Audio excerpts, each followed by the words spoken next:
guys, welcome to session 43 of Materia. We'll get kind of into it pretty quick because there's a few things I want to pick up on that we didn't get to address previous session just due to player absences, and also, I had to go drive around a little bit mid-session, so I forgot it. However, one keynote that I realized that I messed up in the intros for the last couple of months, somehow I got off on the calendar. I know it doesn't play the biggest part in our world yet, but I am going to start trying to incorporate it and do stuff like that. So I'm going to switch over to the calendar page real quick. You guys have been adventuring now as a group. Calasor, you're a little bit of the exception. Oops, put you on the wrong page. Oh, whatever. Come on, sewer page, and come on, slide bar. The slide bar does not. Calendar, I recognize it very well. Oh, there it is. Yeah, there you go, the calendar. So, unfortunately, the slide bar is not very friendly when I want to move player views. I can only scroll so much, but anyways, that's a Roll20 limitation. And Roll20.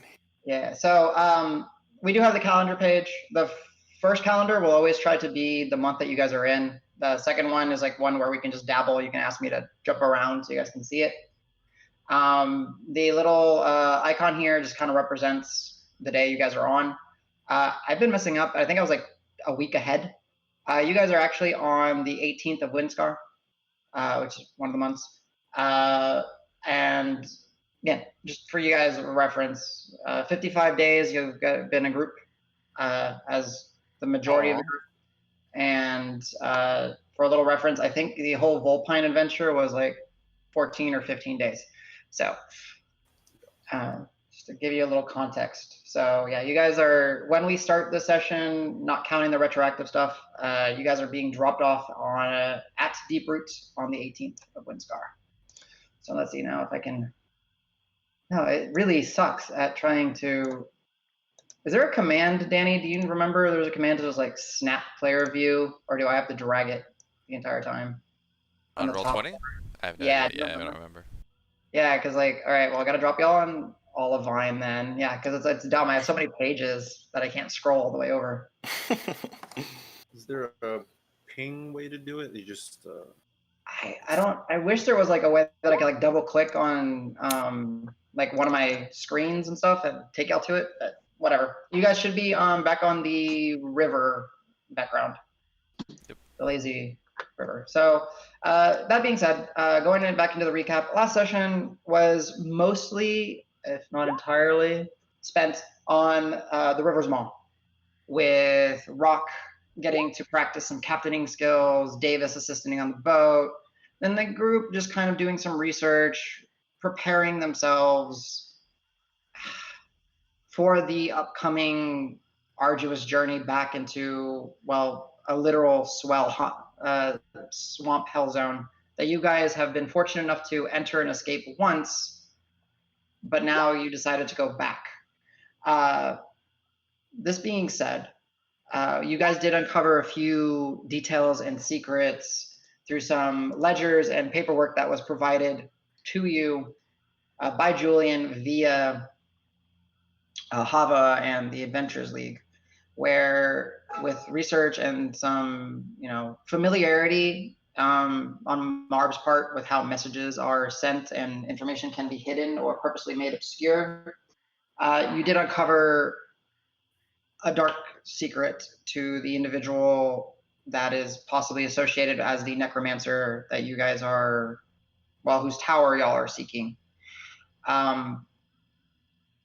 Also, we're Mathshaw, adopted daughter of Casper Mathshaw, who had his bloodline blessed by the Shepherd of Fates.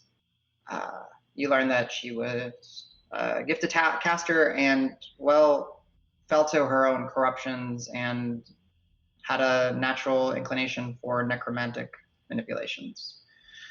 Anyways, that being said, the heavy stuff out of the way, the group did play some dragon chess, did interact with some of the crew, did torment little Billy. And you realized that on the crew, they were not necessarily aware of why you guys were going to Deep Root, as it was not their business. The crew was made up of an elderly Khemri named Zella. There was the bugbear with the green moss growing through his fur that happened to be, well, quite an opponent for Calusor in the Dragon Chess, named Rex. There was Billy, the little dock worker boy that you've met before and forgot to give him the codes for Cargo Man and all that, so he gave you some shit. And then there was apparently another individual, a halfling, that very dark hair, keeps it in double bonds, wears leather, that has been on the ship before with y'all, but first time around you never noticed. Introduced herself as Dazzle, and she is Julian's protector. What we'll do with the session, if no one has any objections, we'll kind of backtrack on like the second to the last day. We'll just kind of go allow Jesse to do a couple items that he was hoping to tackle, which I was not comfortable role-playing for him. And then as you guys have been just traveling down the river, it's opened up to the proper river Sly, which is 3, 4, maybe even at some points 500 feet wide. It is a proper river. It cuts through this area, skirting more on the southern side of where all the hills are, but it does by all means just cut through the hills. And its origins are somewhere deep in the Foxwood forests and the mountains within there to the far, well, not to the far, but to the significant portion to the east, where the group is aware of some issues on the Eastern Front occurring as well. So I'd like to pick up, let's call it, you guys have been on the boat for 2 days now, drifting. We'll have one more night, but that night we'll have that night of revelry, where Davis, you will certainly recognize that the grog is weak and it's frustrating, but we'll get to that in a little bit. So Calusor, would you like to inquire with Julian on the 13, or would you like to start with your research on the chaotic shard? I'll start the research on the shard. Okay, so I might as well ask, what are you trying to ascertain about it? What are you trying? So tell me what you're doing. Knowing that taking advantage of that. What was that, Corbin? Sorry, one sec. Oh, I think you're accidentally. Okay, go ahead. Go ahead, Jesse. Sorry. Knowing that it affects Al in some way and that it was some reason behind what happened at the mill, I would just be curious if there's any way to maybe use it as a weapon or use it to our advantage in some kind. Just try and understand what type of magic it is, if there's any way it could be an advantage to us. Sure. All right. Where on the boat would you most likely be? Would you be up in your crow's nest? Yeah, probably one of the nights, like after the first night of sleeping, where I was just exhausted. Since there'd been another night, it probably would have been that night. I would have been up there and just kind of like pulled it out while I was under the stars and just like looked at it and tried to figure some things out. All right. So I guess what I'll do is, are you trying to more, as you're studying it under the night sky, and there's not very much tree overhang as you're like in the proper river. It's too wide here, so it's fairly clear sky. There's a lot of moonlight coming through. The stars are shining bright, and as you're kind of holding the crystal in your hand and moving it from side to side, I will actually go ahead and drop a more accurate image for you guys in Discord if it lets me. Now I want to drop it in materia. And this is actually kind of the colors, the striations, there's no pattern or rhyme or reason to just the amount of color. And while in this image it's not necessarily it's not so clean, yours is more like a jagged piece. However, there's every color that you can imagine, and even the moonlight is just enough to cause it to kind of, where you're in your crow's nest and you're sitting there and they got the little rise, like it's almost like a half barrel, right, that you're sitting in. It just gleams and sparkles and kind of reflects all this kaleidoscope of color all around as you're sitting, and you're just kind of staring and studying the crystal. Go ahead and your choice, depending on if you're trying to ascertain are you trying to understand the physical properties of it, or are you trying to understand perhaps the magical properties of it? What are you more concerned about? More the magical. Okay. I would understand, I think, that whatever happened to us in there that was very confusing would more than likely be linked to it. And I just want to understand that chaotic, and if there's a way for like it to either be Sure. used against, or for if we were to face it again, where we would better understand what we're going up against. I got you. Okay, so yeah, go ahead and roll me that Arcana check then.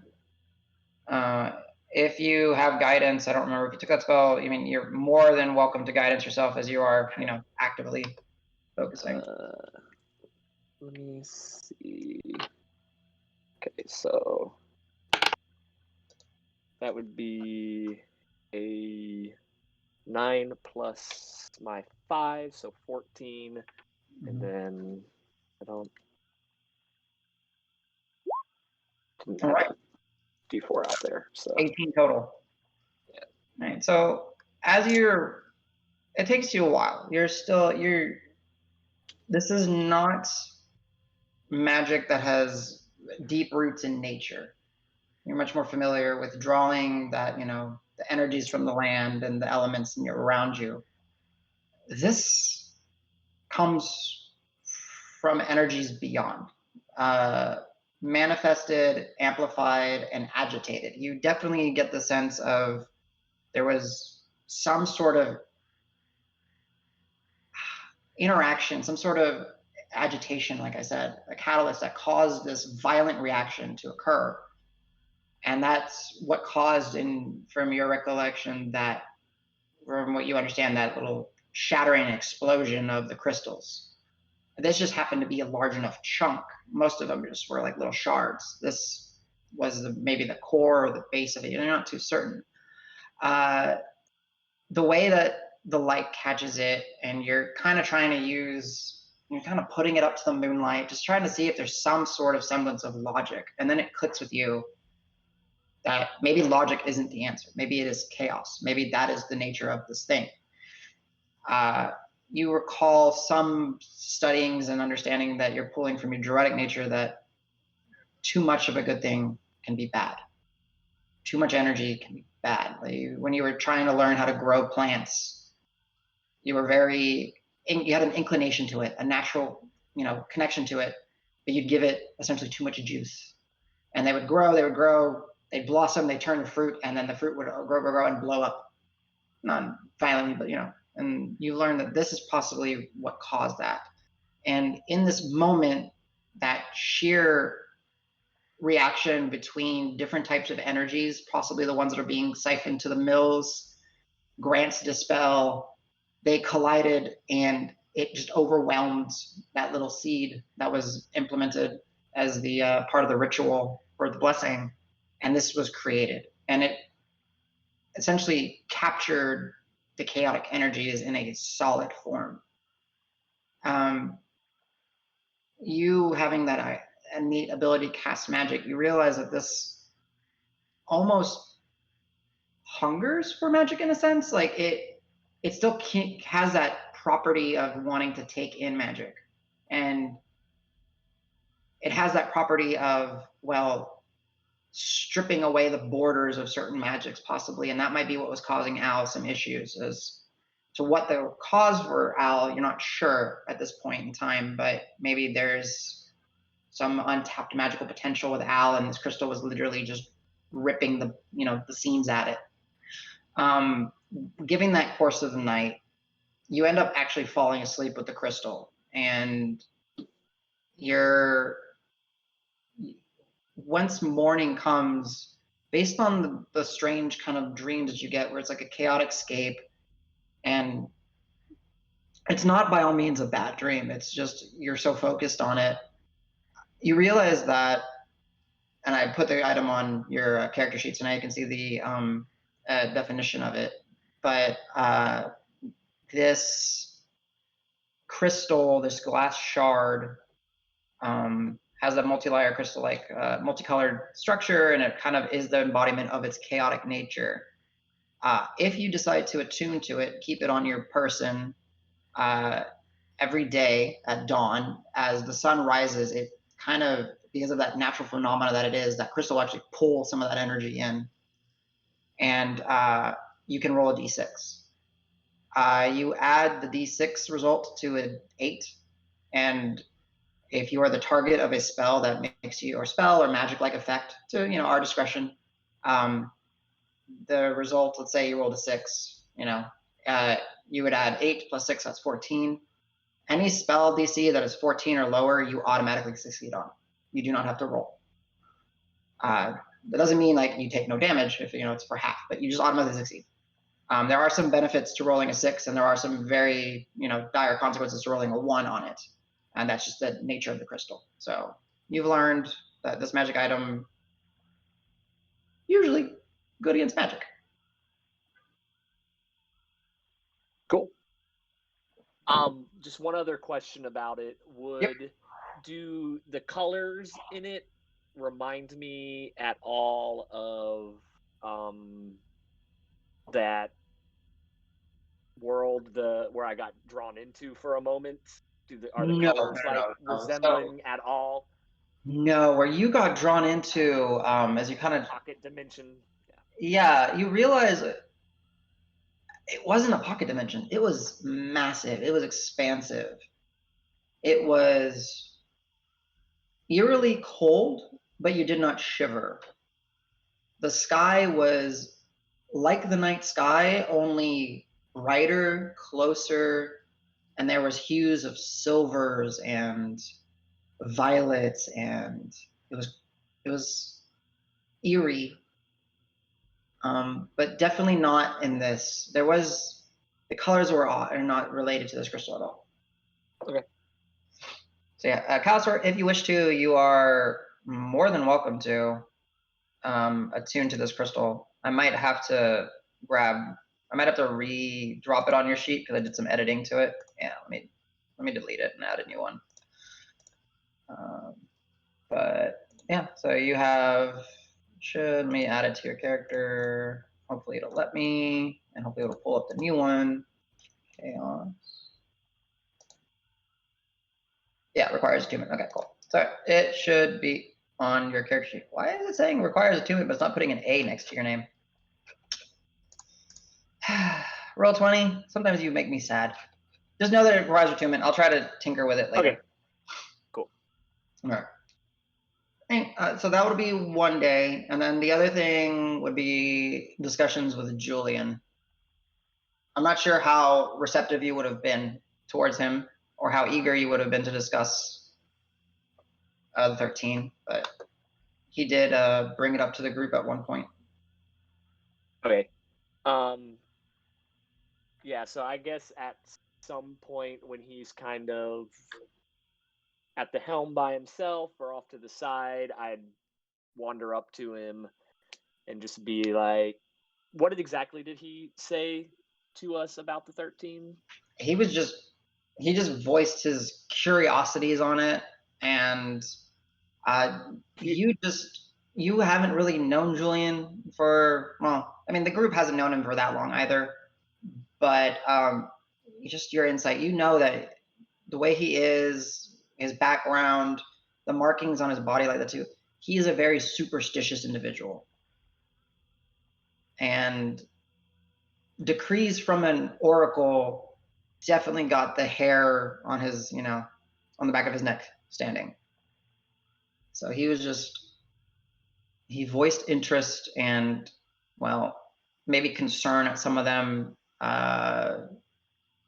Wondering if you guys have made any progress in understanding them or put any, the dots together. So, but yeah, as you approach him, we'll call it like midday actually, when he's kind of just helming the wheel. Billy, Zella, Rex are all off doing their duties. You had just actually completed a dragon chess match, which you managed to defeat Rex, and you're starting to kind of pick up on his strategy, and you're starting to maybe realize that he doesn't necessarily play all above the table. Some of your comrades and colleagues are either sunbathing or helping with some of the tasks on the ship this time around, or studying. As you approach, Julian will say, Calysaur, how was your best Rex this time? Yes, better today. Learning more and more about him and his tactics. Yeah. He's good. That man has a knack for games, and I mean, you give that man a tool, he'll figure it out so quick too. It's impressive. So, nice. Yeah. I was wondering, you showed some interest in those 13, I guess we could call them riddles or mysteries. Are you a man who likes mysteries? I don't necessarily like them, but I live by them, let's put it that way. They're everywhere. Yeah, I enjoy trying to puzzle and think out those types of things, and they don't make a lot of sense to me. So I'm always asking about them and trying to figure out if did any of them like really strike a chord with you or stand out to you in particular? I mean, most of them gave me kind of an ominous feeling. I don't really like. I don't like the tone or the vibe of them, if that makes sense. And I'm only going off of the ones, the best of Amara's recollection. So she tried to. I mean, I know that she mentioned something about like a howling maw that continues its endless grudge. I mean, what is that? Could that be? I just don't know. And then something about cultists gathering around idols, and they're gonna shatter a star. Like all these, in my experience, they're not gonna be like literal, but you get the sense and the feel from them, and that's bad. That's uncomfortable. I mean, Yeah, the only maw I can really think of is the one you have on front of your boat. that thing, let's be honest, in perspective to why would an oracle care about a little, not that little, but a gator, right? I Right, would yeah. think they would have more of a perspective, an angle to the world. Uh, there's some other ones that were, if I understood, I mean, the most simple one is the one that really got me. It's something about the magic of life is the secret. I mean, why so simple? Why so to the point? Well, I, have you had any luck or breakthroughs? I mean, there's been so much.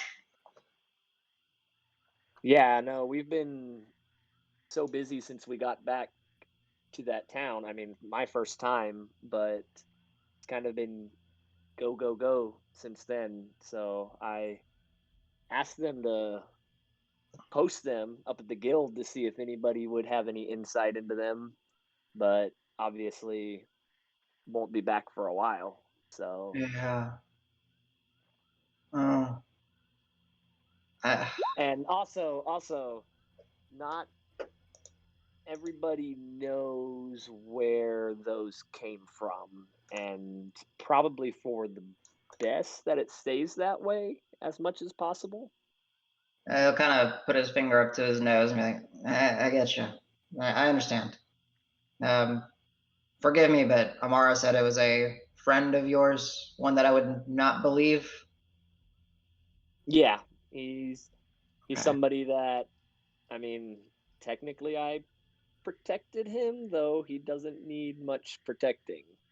gotcha. So, Kind of like your dazzle. I mean, how much do you need protection?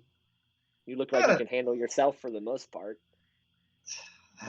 I'm getting older. I'm getting grayer.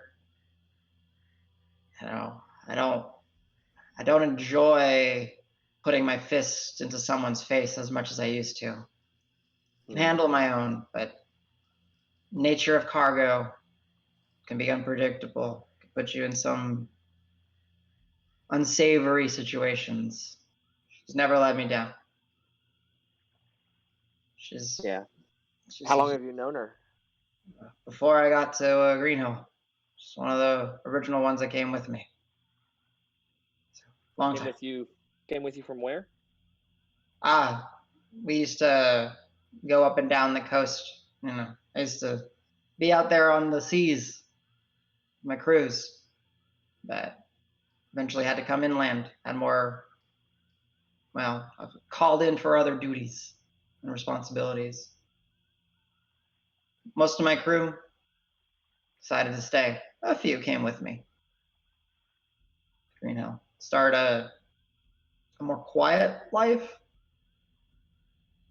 So, but yeah, going on, if you don't mind returning, and this is kind of conversation will be going on for maybe a few hours actually. Small talk, going back on the 13, drifting down the river. At some point, you'll hear Billy is hammering away on something on the board and smash his fingers damn. And things are going on. Go ahead and roll me, if you will, Calisor. Roll me a d12.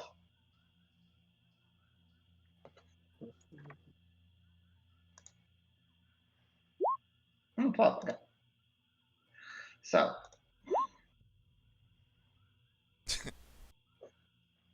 What was that? Oh, yeah. Oh, yeah. The fabled mist dragons. So as you guys are kind of going back and forth, Julian will ask if you've heard any context or something, like people mentioning things similarly, like maybe not exactly the same, because sometimes just interpretation, the vernacular and the verbiage might be different, but however the meaning is still the same. But he'll focus in on the very last decree that Mothras had given you. And you recall back then when the first time that Mothras had kind of come up with the decrees, most of them came to him easily. If a toad could sweat, he wouldn't break a sweat. It was just some sort of things aligned and the vision came to him, and then he would pronounce his decree, and then it would be, as is written. However, the last one, number 13, only happened after Mothras, and the entire time that you have been with him, somehow fell ill. And all your attempts to help him didn't break what would be called basically like a fever. However, it was terrifying in that when he was ill, his plane, his little pocket dimension started to burn holes into this reality. And it, being potentially caught in one of those rifts could have torn something asunder. But right around the time that you thought it was at its worst, the 13th decree came to his mind. And it happens to be the one that, now Julian had brought up. And it's the arrogance of the premier cultivated a cancerous tumor that sits at the very center of cosmic unrest. Go ahead and roll me a religion check. And then you can guidance yourself if you wish, since I figure you're just actively focusing.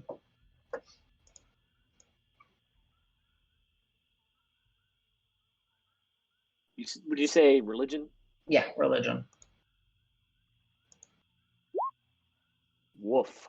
Yeah, that's fine. Then, so it's you.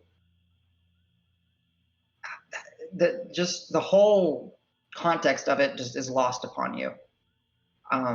But speaking with Julian is the other 12 bother him. They scare him. But he'll say, like, being at the center of something can be just the worst. My part of my role in Green Hill as the seafarer and all that, as you've now been exposed to some of my colleagues in my organization ties, I chose to be the center of attention so that all eyes are on me, and that proves to be a distraction. I'm not as dumb as it may seem, as arrogant as it may seem. Arrogance causing attention, arrogance causing something to be at the center, at the focal point, and, you know, cancer, whatever manifestation or, you know, what it actually means, that worries me. That one is the one that concerns me the most. And I wish I knew who this premier was or what this premier was.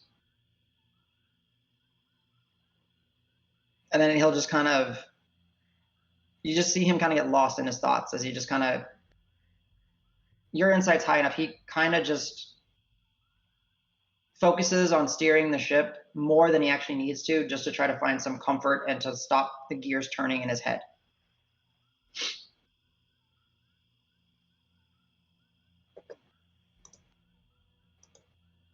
Anything else? And I'll just be like, yeah, that one was different than the other 12. So you're not wrong to be a little more worried about or wonder about that one. And as you say it, like you see that it hits him, but he's trying not to think about it right now. He's just steering the ship. Well, it was good talking to you, Julian. Do you play Dragon Chess? Yes, we all do that pastime. Well, dice, dragon chess, cards, ante, darts. I mean, look at this river. The boat can steer itself for the most part. Sometimes you just need a little distraction. Yeah, I find it funny you went up against the one that's the best at all of it. So.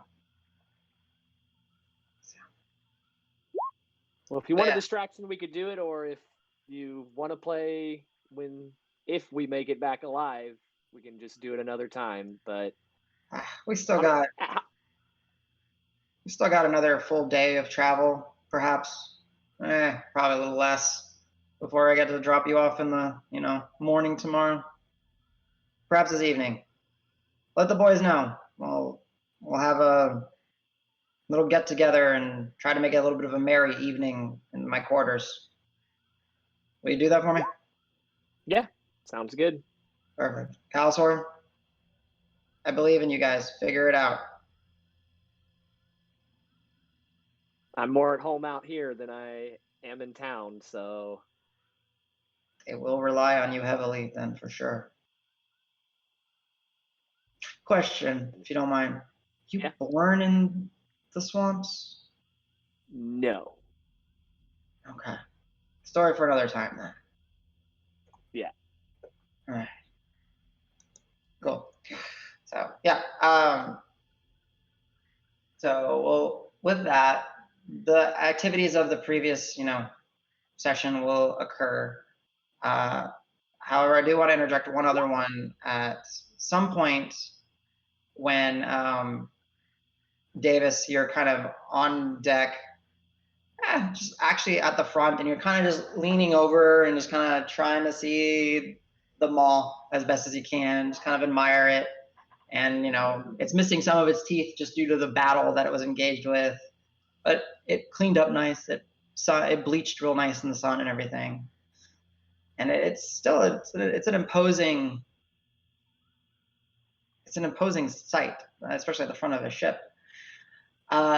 You hear the sounds of like a string being drawn heavily with like a little bit of a grunt, and then you hear this very little subtle into the water, and it takes you for a minute, and you kind of are looking, and you're so wound up in general that you're thinking, oh no, an attack, and you kind of look, and then you see Rex and Zelu on the side of the ship, and they have each a large, like a bow, and it looks, you see Mar with his longbow, and this looks something similar, but it seems to be thicker and heavier. And as you kind of turn and watch, and you see Zelu hand another arrow, there's a little cord attached to it, and you see Rex full draw, look, and release, and he's like, ha, I got one, and he starts kind of pulling on the thing. They're spearfishing essentially. Nice. And then you kind of go over and look, and a few of you might be drawn to this attention at this point, and it just happens to be that there's a run of fish, a school of fish, silvery in nature, but they're so heavy that you can just see them in the water for a few feet deep. You just see this body, this bulking, shimmering, swaying silver mass. It's kind of an opportunity to get some food. Rex will kind of see you, kind of come over, and he'll kind of toss you the bow and be like, Davis, give it a try. You look like you got the muscles. Oh, yeah. No, definitely the muscles. I just don't know about the aim. I guess if there's a big enough mass of them, I can just, like shooting fish in a barrel. Yeah. He'll basically point. He's like, honestly, you'd have to try to miss.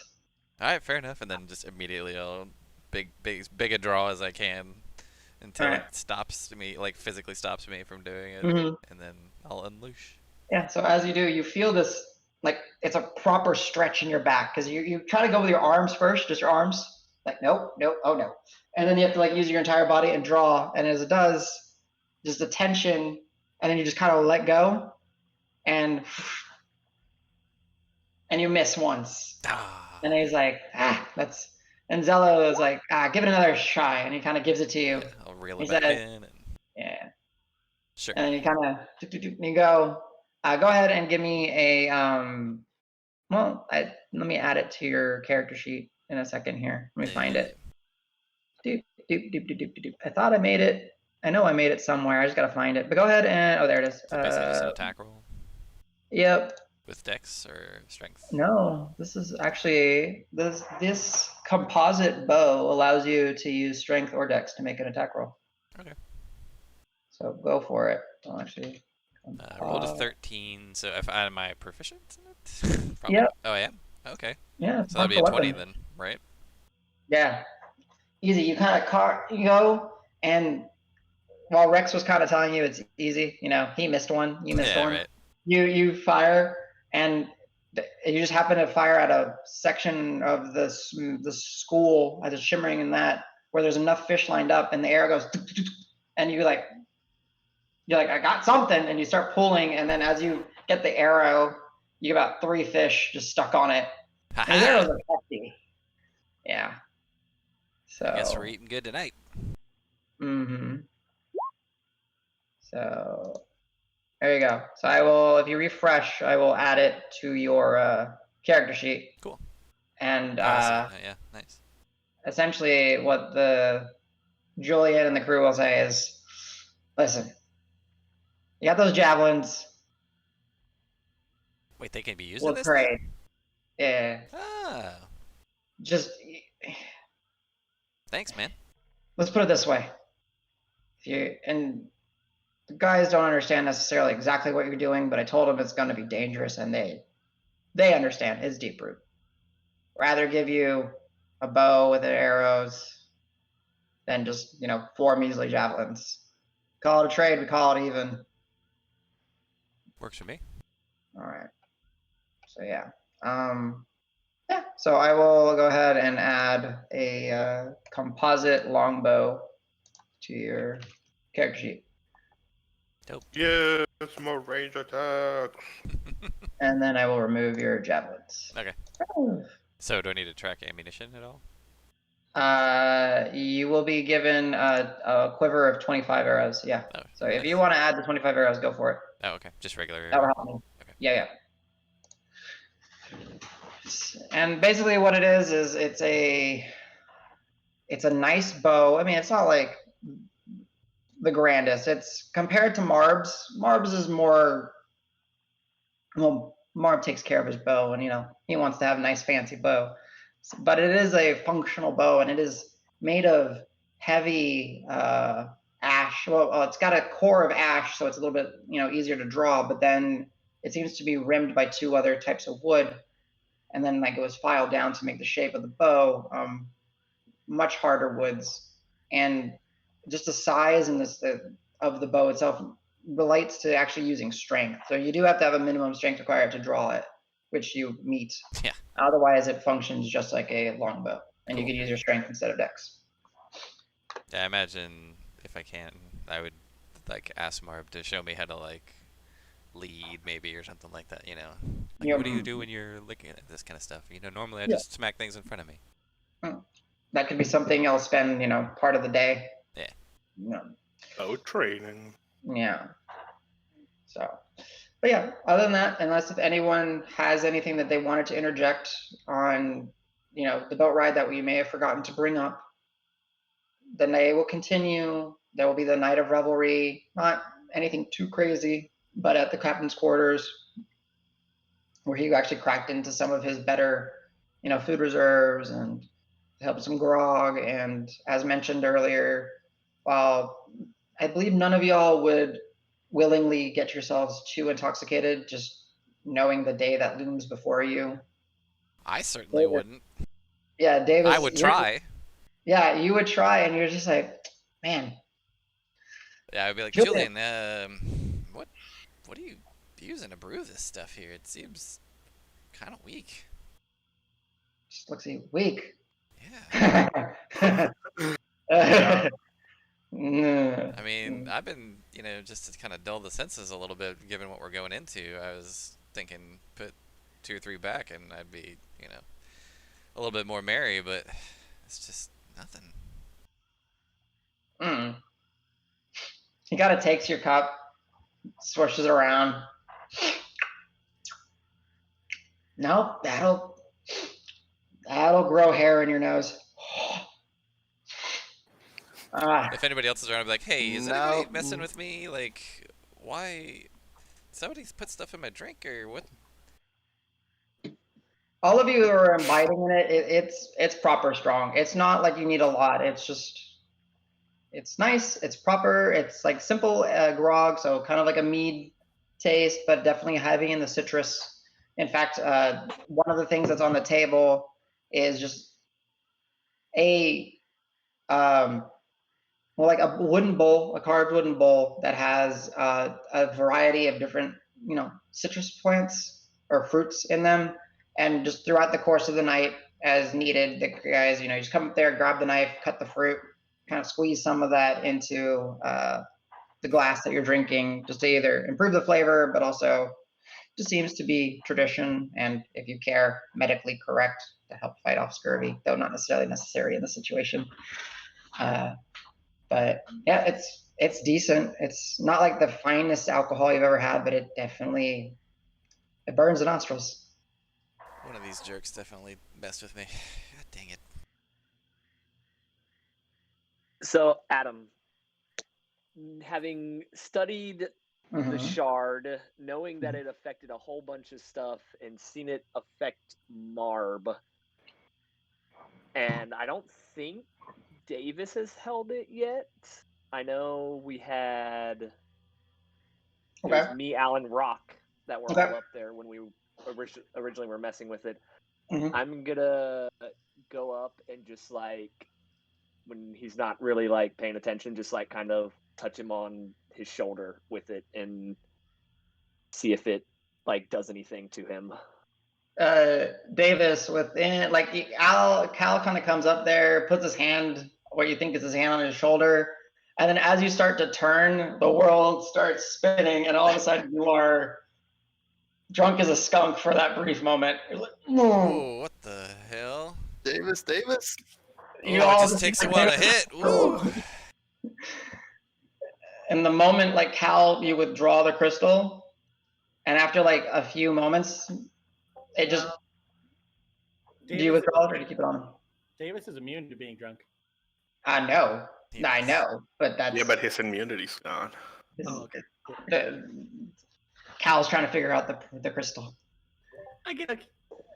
So Yeah, I'll like see him start to kind of sway, and I'll like take it off. And as you do, not instantaneously, but within probably like the next 6 to 12 seconds, Davis, that weird sensation of nausea, spinning, wobbly, it just passes, and you're just like, What? Wait. What happened? So did I notice that Al or Cal was doing something? go ahead and give me a perception check. Sure. 19. Yeah, you would have noticed. Hey, Like what did you do, Calisaur? Like, what did you do? That was kind of good, but also kind of weird. Like, did you? I was be like, hey, Al, come over here. I would like to let you go over. Boy. I don't like this. And I'll Damn like, crystal. touch Al with the crystal. All right, Al, give me. It's a little different this time. Al, give me a Constitution check, not a save, just d20 plus your Constitution.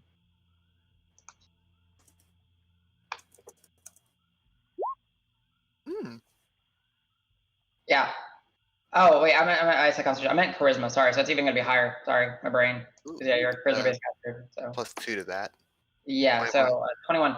You feel that tingling, and you kind of feel like something's gonna happen, but you manage to kind of push it down. Unless if you wish to let it happen, it's up to you. No, I'm gonna look at my hands and I'll say to Cal, maybe the crystal's getting weaker? Maybe it's diluting with time? I don't know.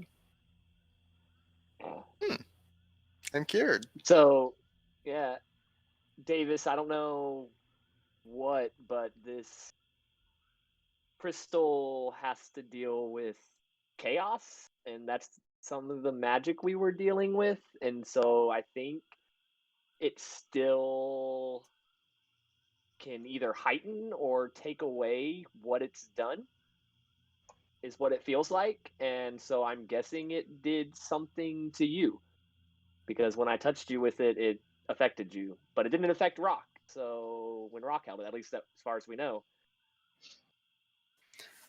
I've got it. I think I built up an immunity because I know, Cal, you poked me with that thing damn near 10 times. Do you touch it again? I will. Give me another check.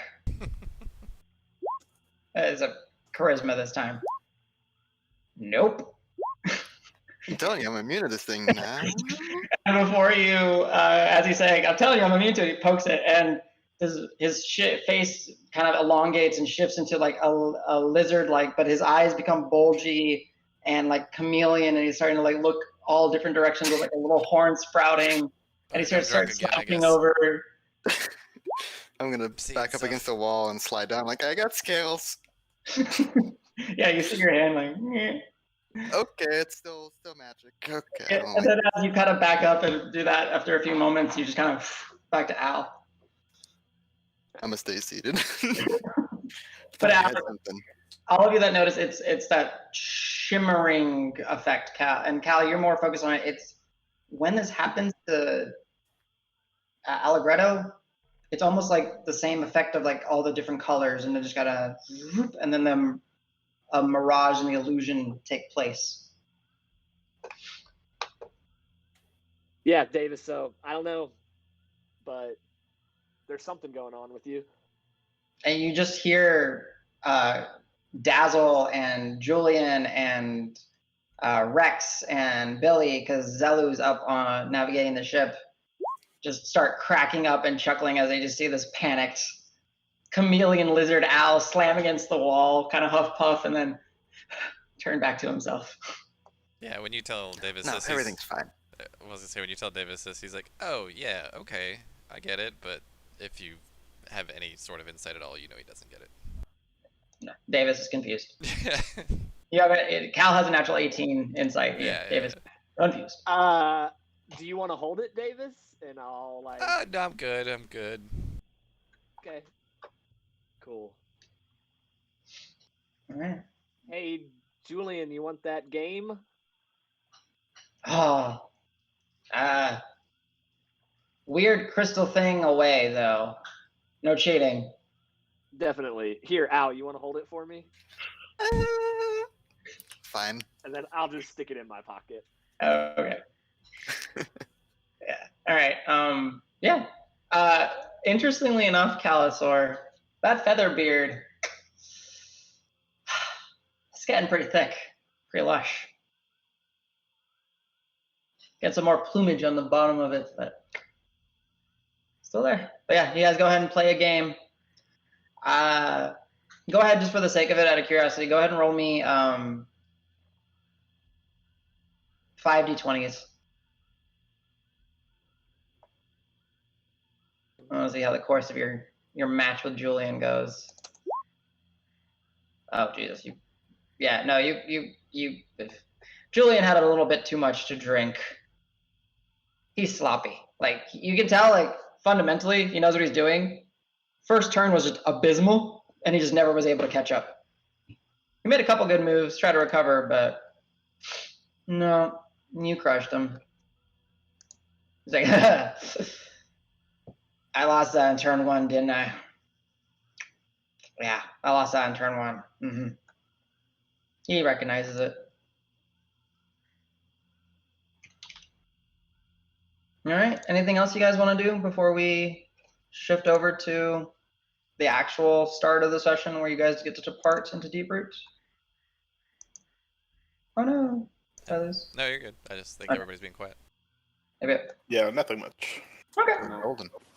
All right. Cool. Well, with that, we will go ahead and roll right into that later morning where most of the crew had gotten up, started eating, getting prepared for the day. And as you guys get to this portion, the greenery in front begins to become much more dense, much more twisting and gnarled and wild in a sense. You've seen it before, and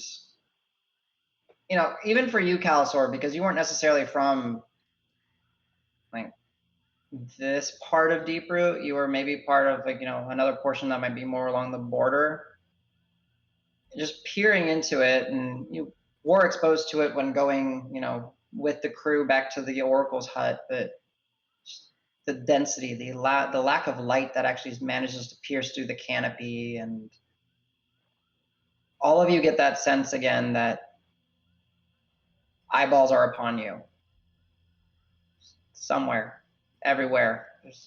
You are definitely, the inhabitants of Deep Root know that you are approaching. As the group gathers your things, gives your farewells, and Julian wishes you the best of luck, and Billy says, I thought we were kidding about them going to Deep Root. I knew we were. Wait, they're really going to Deep. Julian, why are they going to Deep Root? I don't like them, but that's suicide. You know the stories? And Julian just kind of Adventurers will be adventurers. We crazy. I'm gonna give a big toothy grin and wave to Billy. He's like,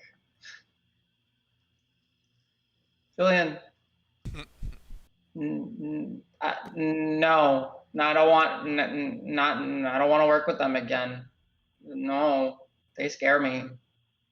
They're bad luck. Bad stuff has happened the last couple of days on the ship. And you just kind of see him start to hyperventilate and get like, he's like, and he just kind of walks to the other side of the ship. As Billy walks away, he hears just little faint whispers just all around him. Can't make it out to say anything, just little. Yeah, just uncomprehensive whispers, kind of. Exactly that. Yes. I said, you just kind of see he just kind of gets over and starts like looking at the back of the ship, back towards away from Deep Root, just kind of. Yeah, but as the guys, you say your farewells to Zelu and Rex and Julian. Dazzle's nowhere to be seen. The sounds of insects buzzing fills the air as you peer over and you see the little bog pits where gases escape.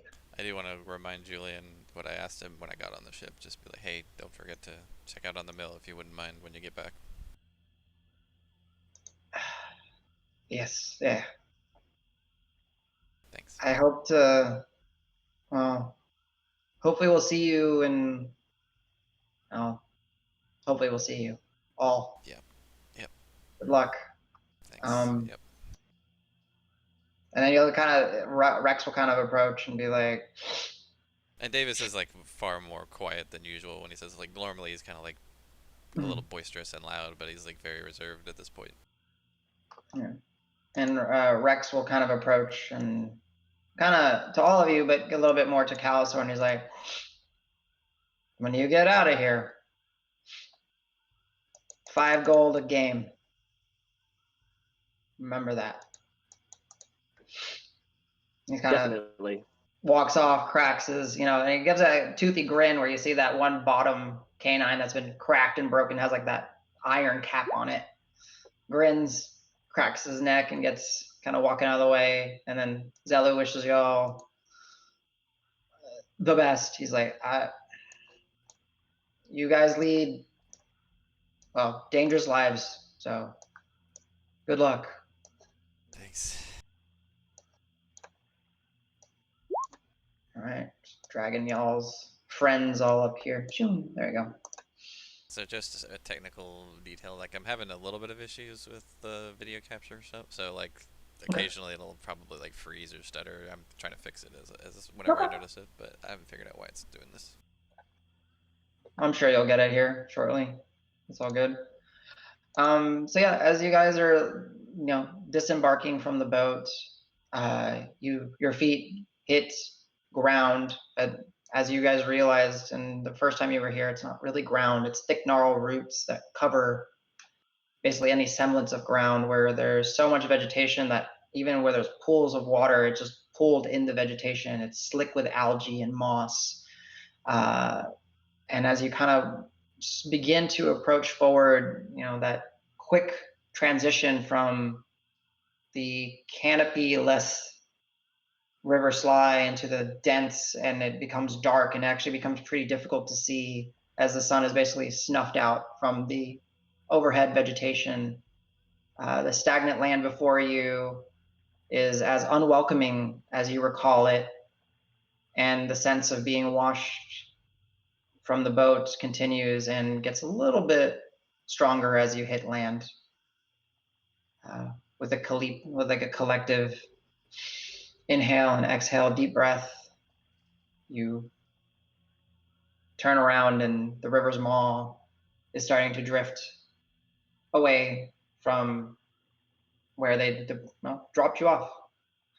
Crass Menagerie, welcome back to Deep Root Marsh. Alright, fellas. We don't want to be Guess here any we should longer head.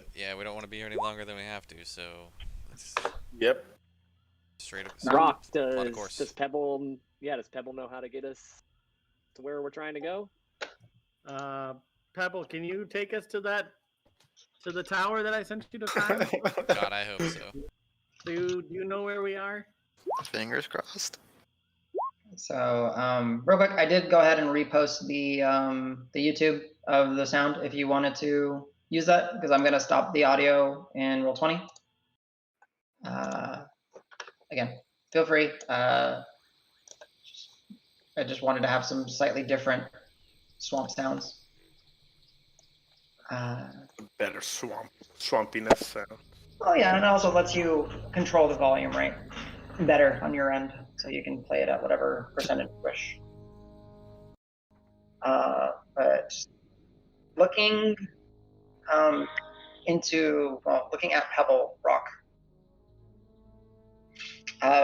Pebble tweet, as you know, the question is presented to your familiar. And she'll start kind of flying off, not fast, but just.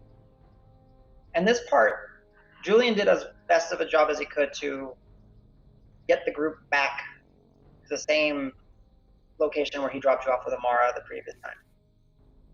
What time of day is it right now? It would have been late morning, so like 10-ish, maybe pushing 11.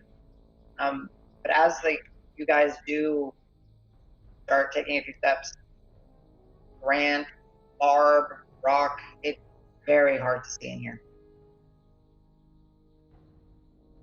It's dark.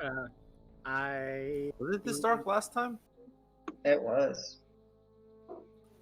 I cast So light light on on the this drift globe I and mean, the drift globe itself is light. right. Let it be. All right. Yeah, I cast light on my staff as well. So Al, you dig in your satchel and take the drift globe, utter the command word, and it. Hey, do we want to be doing that? Is that going to draw things near us? Do we want to? I mean, it's better than not to be able to see them coming. Oh yeah, you guys. Yeah, it's okay. Like, we're still gonna make noise going through all the, I like... suppose you guys want to see. Okay. Our bad. So Al, the drift globe can stay, anywhere I think within 30 feet of you. But yeah, Rock, you cast light on your staff, you said? Yeah. Pebble will kind of fly and perch and move, fly and perch. As you guys are heading out and kind of following Pebble,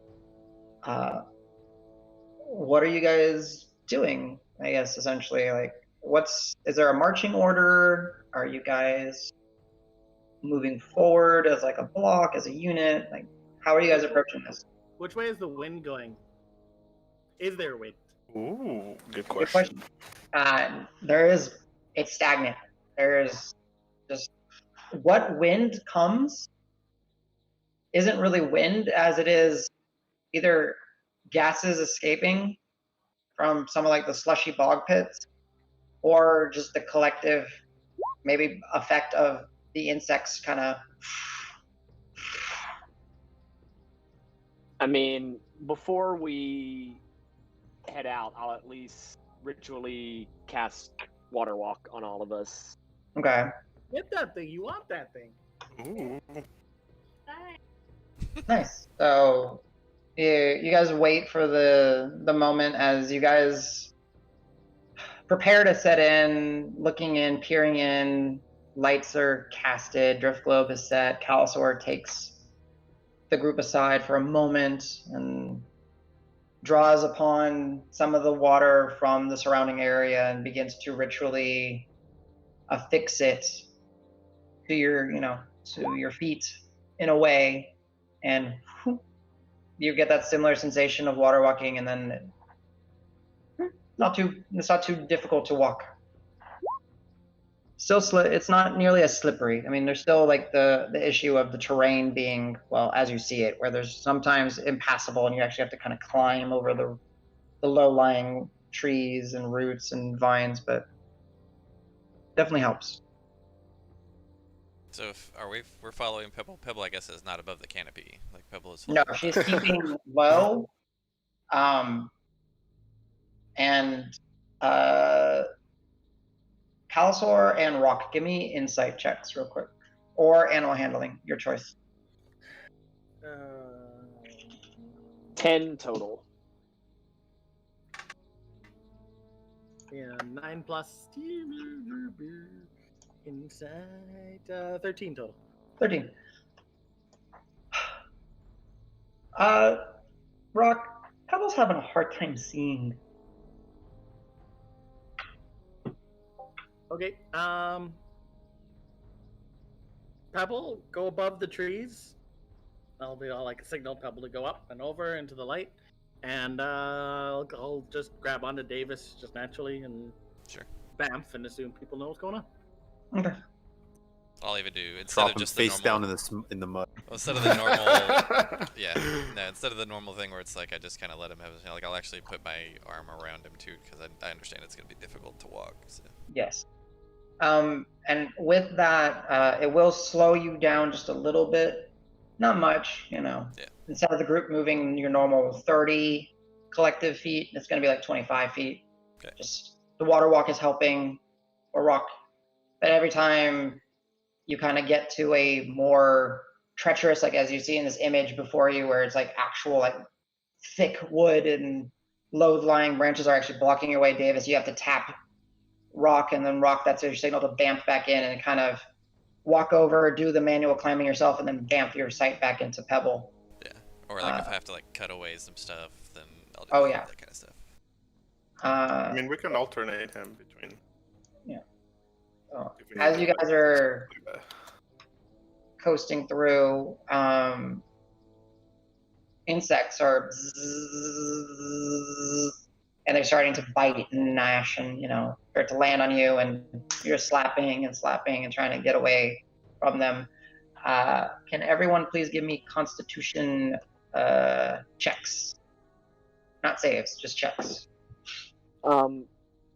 Adam, I would have also, like, that last night on the boat attuned to my Chaos Shard. That's fine. So, I don't know if it only takes one night. If it takes multiple nights, I'm not sure how long. You're good. So, what we'll do then, real quick, let me get this check done, and then we'll go to the Chaos Shard, just so we can make note of what you rolled. All right, Davis, you're fine. Grant, you're fine. Al,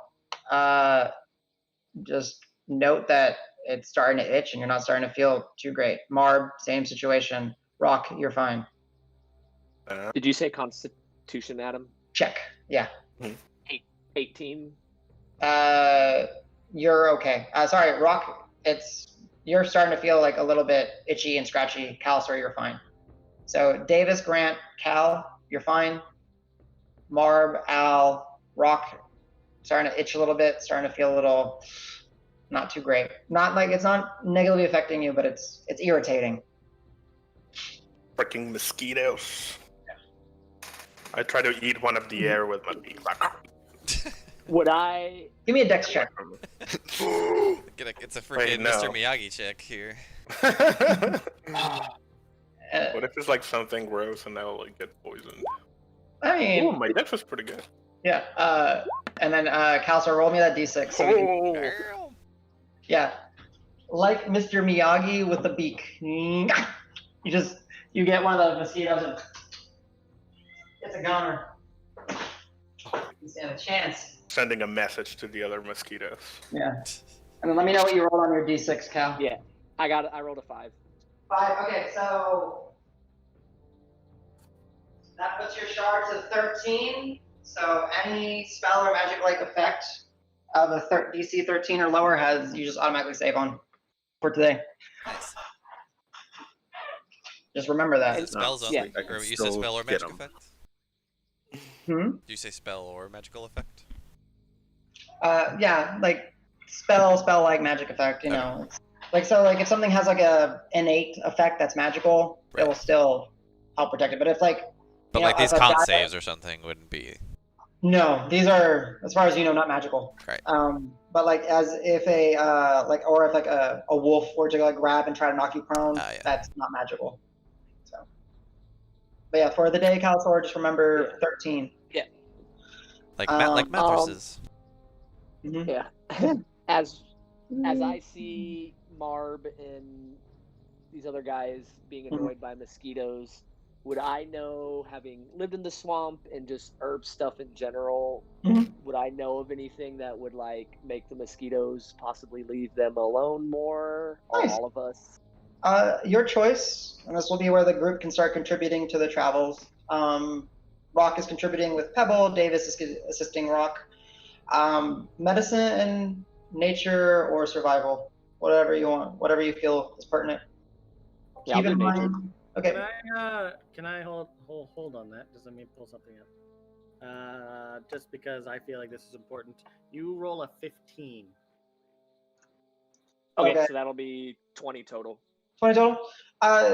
Cal, there are hundreds of, well, indigenous insects. You do know that many people that unfortunately get within the swamp and get lost or that don't necessarily die immediately to like starvation or being eaten as much as they get sick, weak, collapse, and die.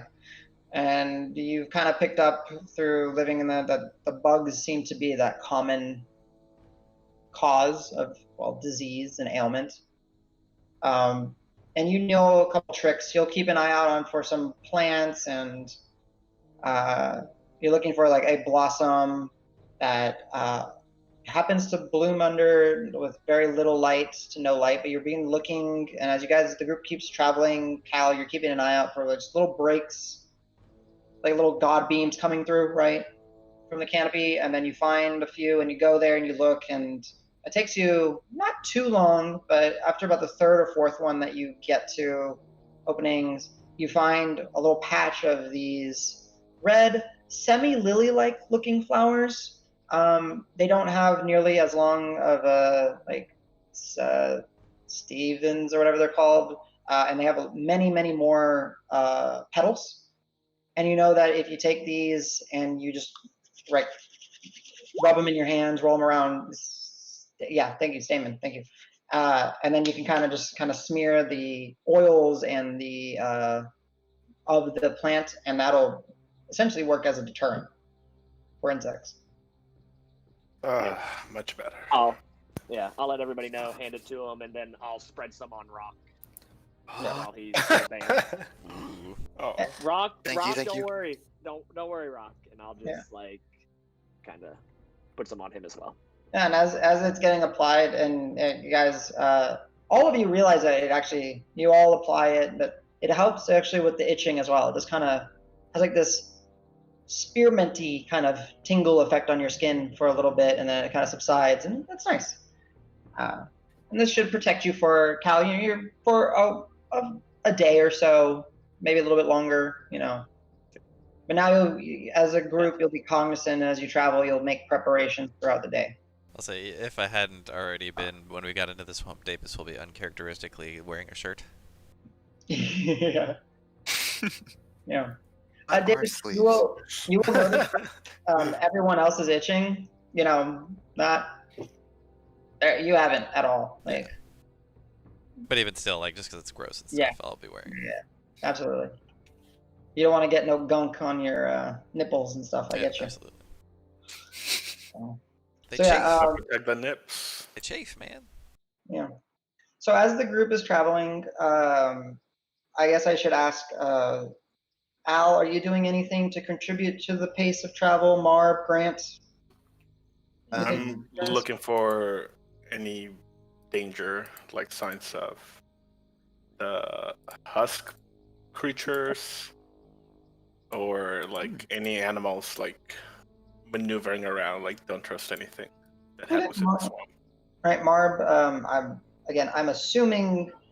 I forgot to ask you in the morning, but I'm assuming you switched to your favorite terrain to swamp as you were basically traveling through swamp, so you could do that. Yeah, I think I've had it since the windmill. Okay. Because I didn't have it for that. Gotcha. So you are more than welcome to, since you're keeping an eye out, you can give me a perception check. it is dark in here. There is like, that bubble of light that the group is providing, so that does kind of help. But peering too far out, it is a little bit difficult to make out some things. But go ahead and give me that perception check with your bonuses. Al? I'm gonna try and stay up front with Davis and Rock, and I'm basically gonna keep an eye out as well. But I'm gonna use the drift glow to provide light the best I can. Okie dokie. Go ahead and give me a perception check as well. I got a unnatural 20. Gotcha. Total 20. Dirty 20. A Yeah. dirty. Yeah. A dirty 20? Ooh. Dirty. So yeah, as you guys are kind of traveling through and moving, it's a relief not to be being eaten by the bugs. And Marb, you're not seeing much activity as far as like animals around, and you kind of recall the last time you were here, there really isn't that much activity that's readily noticeable. And as you're kind of continuing, like it dawns on you again that there weren't really any undead until like the third or fourth day of you guys trekking through here.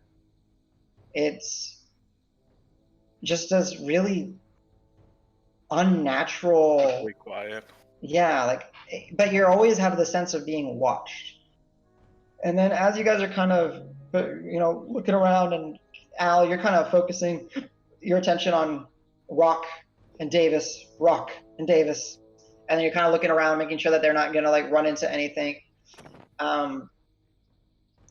There's that semblance of something that you're supposed to keep an eye out for the last time you were here, but you can't remember exactly what it was. And then you step on something that feels like meaty underfoot.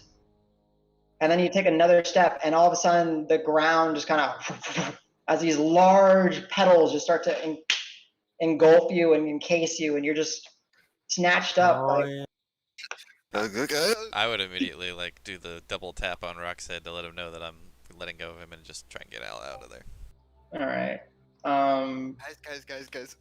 Yeah, as you hear guys, it just starts to encase, and the plant, the entire, it encases and envelops Al, and it just starts to do this twisting motion as it starts to seal. And Al, go ahead and give me a dex. Well, you're already in it, but go ahead and give me a Constitution saving throw. I really need to pick up that feat. Can I? I'm gonna lucky that. Nice. You look at that? Better. All right. As you're, I would immediately begin slashing away at the. Oh yeah, I'll get you that in a second. I just wanna. Man, I was hoping y'all would remember this stuff, and y'all are just like, la da da da. The man-eater plants. Yeah, it's the man-eater plants. This is way worse than mosquitoes. Al, you take. Cow, your herbs don't do shit. 12 points of bludgeoning damage as it starts to crush you, and you take 4 points of acid damage on top of that. As it starts seep enzymes, and then Davis, yeah, you go up there and you start slashing. Go ahead and give me a few attack rolls. Okay, a few. Well, I'll need a few because that first one's a 10. Total 10. Total 10. I rolled a 2. Yeah, you go and you make contact with it, but your blade just it's. I'm trying to not pierce through, so I'm I hit it a little too soft. Gotcha. Yeah. So you want me to go again? If I cast Entangle, will it prevent it from sinking? It's not so much Rock as you look, Marb, as you look at it. It's not sinking. It's just it's triggered, and it starts to just it's just closing and trying to crush, and then Wringing him out. Yeah, and Kind then of like a grinder motion. Yeah, it's. Okay, then I grab my short sword and do the same as Davis, try to slash at another one of the petals. Okay, and keep in mind these petals are significant. They're probably 7 feet, and from length, from ground to, because they completely encased Al, and having seen them before, they're quite thick. Maybe about 6 inches or so in width. In thickness. Yes, Al, it was 12 bludgeoning, 4 acid. Yeah, but remember you have your armor, and it's not magical, so it does take some of the bludgeoning damage away. Remember your feats, damn it. Did you want me to do another attack roll? Yes, you can do one more attack roll, and then Marv, you can give me 16 total. 16. I think that hits. Sorry, I'm trying to find the stat block on this You thing. got a 21. The 21 definitely Yeah, I hits. figured. So go ahead and roll me short sword damage. I'm sorry, I'm trying to find the stat block on this guy. I misplaced it. Right, swamp The smack. sword damage is I didn't not think you great. idiots would walk into this. There we go. Paid 303. bad. That's fine. 1 sec. I just got to go to the page for this thing. 16 just hits. Okay, 7 damage from me. All Slashing. right, so yeah, 7 and 7. So yeah, you guys hit it, and it's 14 total damage as you're pummeling it. It kind of recoils, but it's just going through this process of trying to, well, digest what it's captured. Now that I bamfed back when Davis Mhm. killed me, and now that I've watched everybody try to beat up this plant, I seem to remember the last time I experienced Make with it sound like we're like bullying the plant. do I know a way to like deactivate it, or from past knowledge, or a way to like? Oh. Go ahead and give me a. It would honestly be a nature check. So, Adam, quick You question. could just burn it. I mean, that's our usual thing. God. For flavor, can I use my spotter's order to tell Al, be like, stab it from the inside? Yeah, absolutely. If you want to put a. Al, just fucking slash away. If you can hear me. 10 total. How much was the total? 10 total. I rolled a 3. And you picked up some notes on these things from the hags, and they were just more on the process of drying it and then making that, using it to burn and create that incense in a sense to keep undead away. You don't know how to open this thing, and Al, it's starting to get really cramped in here as you stab, and you stab on the inside, and it's like you go, but there's no room for your arm. You're like, eh. Honestly, it should have been a disadvantage, I think, right? Because he's probably restrained. Yeah. So one more roll. Yeah. Just, Yeah. Can I jab my staff in the plant's mouth, I guess, and see if I can pry? I mean, that's where Al is. you can certainly try. You go when you kind of look and look. Go ahead and give me an attack roll to see if you can find a decent enough of a gap to try to get your staff in there. Natural 1. Yeah. This guy's come on. Why does it take us to Well, hope you got a backup character, Corbin. Hold the dead it? Is that gonna work? Sure. You can certainly try. I mean, it's that it. Gotta roll a wisdom. It's been hurt. Wisdom, it'll probably just fail. It's got a -1. Yeah. Remind me I need a slashing weapon. Or Go ahead blade or something. roll that total the dead damage. So 2d12 because it is certainly hurt. Nice. 8. Reroll the 1, or you have that feat, don't you? Reliable. I don't remember if it's reroll if it bumps it up. I don't remember what feats all y'all took, but I know you had one with magic.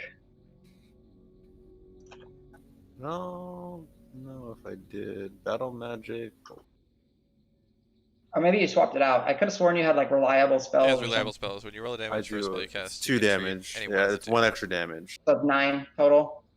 So yeah, as you go and you mutter a few divine words, and you hear that sound of that little bit of the bell, and you see the plant kind of have like a twitch. Takes it, but it doesn't. It's still continuing to just very so slightly, and you just hear Al going. Ah! And we'll go ahead and at this point, apparently we're rolling initiative tonight. Fucked I just up, put guys. Al out of his I'm sorry. misery. Oh god. I'm ready- Before, I'm ready for a nice can attack I roll. haven't gotten to do anything quite yet, Adam. Oh, yeah, go Could ahead, I Cal, try sorry. one thing? Yeah. So, Please. would I know anything about these plants from having spent time in the swamp? Please tickle it or something. Yeah, Yes. that's what I was thinking. Like, is there any thought you can weak point to hit it that would maybe trigger hitting a kneecap? It reflexes kicks or I get what something you're like saying. that. Cal, go ahead and give me a nature check at advantage because you're familiar with this kind of. That's what I wanted. 17 total. Yeah, so you know, Cal, that if you hit this thing hard enough, it'll reflexively just kind of let go of its grasp, and then it'll give the whatever it's trying to consume an opportunity to squeeze out. You're fairly confident with the 17. It's a moderate amount of damage, so around 20 or so in a single instant. We'll get it's gonna. But with that knowledge, the next attack that you do, we will say it has vulnerability from your attack because you kind of know where to hit it. All right, I will then. I guess. 1 second. Yeah, take your time. We give up and go home. Nice knowing you, Al. This is what I love. I'm gonna roll its initiative just so you can see something. I love these creatures. Terrified. Oh, -3 dex. Nice. Oh. Whew. Yeah. Almost as slow as me. It's a. It still beat my initiative. It is a big, slow, chompy air. Al, you're inside there. Yeah. What's funny Yeah, I is I was guess I actually, just- if you were gonna ask, I was gonna say I'll be looking for those. Oh, this thing is technically. Oh, you spotted it. You didn't strike it. Okay, got it. Yeah. Wow, Grant. Speedy Grant. I already cast spells on it. We're actually already in action, I guess. I know, but we're gonna go swing around to the turn. Whose initiative are we missing? Mine. I haven't done it yet. I was trying to figure out how I was gonna hit Yep, it yep. real quick, That's but I'll just hit it with grab my sickle and try and whack it with the sickle. Okay. All right. So yeah, you get your sickle. Get up to it. Go ahead and roll me an attack. Attack roll to see if it hits. Yep. Or yeah. This thing's not necessarily too hard to hit. It's just the fact that it's very meaty and has the petals themselves are about 6 or more inches just in thickness. Actually, So Adam, 18. it hits. What's that? if I may retroactively, could I put a merit die on it? Sure. That's your call. Yeah. Okay. Yeah. Then I would. All right, I'll put a little. Because the first time when I didn't hit it, I'm like, Yeah. So go ahead and knock off. Yep. Realize you can add your proficiency with a short sword allows you to add your pursued bonus to the attack roll. Oh, that was the attack roll. Yeah. So I did 3 plus 2. So 5. Yeah. So 10 damage total. You hit it, and you realize it's a good hit, but it's not hard enough to get it to reflexively recoil. And then we'll start with the top of the turn order. Does Calisaur let us know this knowledge?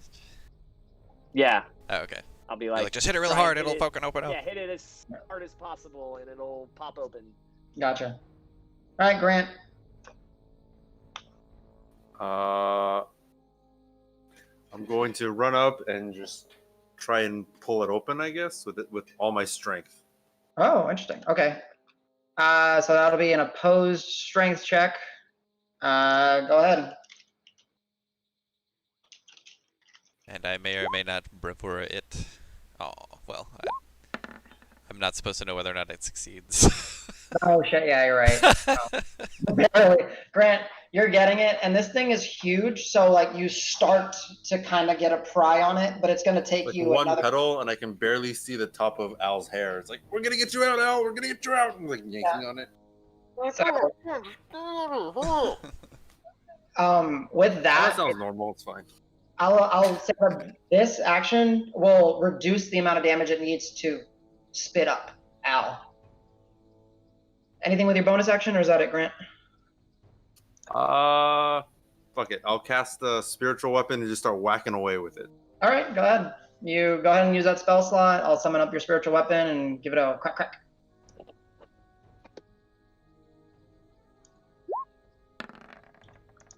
$15 to hit. It meets its AC. You just hit it. Okay. And I think it's 2d8 damage. I don't remember what what it is. I think it's just 1d8. Yeah. Do, do, do, do. Yeah, 2d8 would be pretty beefy. Oh, yeah, I've Is upcasted it it or plus something. 3? Do I get plus? Yeah, it should be your wisdom modifier. That makes sense. So 9. Yeah, you're starting to peel at it, and you give it your spiritual weapon apparates, and I'll get the pog out in a second, and it just gives it a good old crack on the side. And Al, you actually feel it, and you see Grant, you see Al kind of shift inside. Still not enough to get the creature to like regurgitate Al up. But That's it. good solid hit. All right, Al. Let me see. Is it the top of your turn or the top of its turn? Nope, your turn. Go ahead. As you feel this like dripping, like almost like mucus stuff start to kind of drip on you, Al, and starts kind of like very slightly sizzle, but it's more of like the pressure and the crushing made ever so slightly less by the fact that one of the petals is kind of kept at bay. What would you like to do?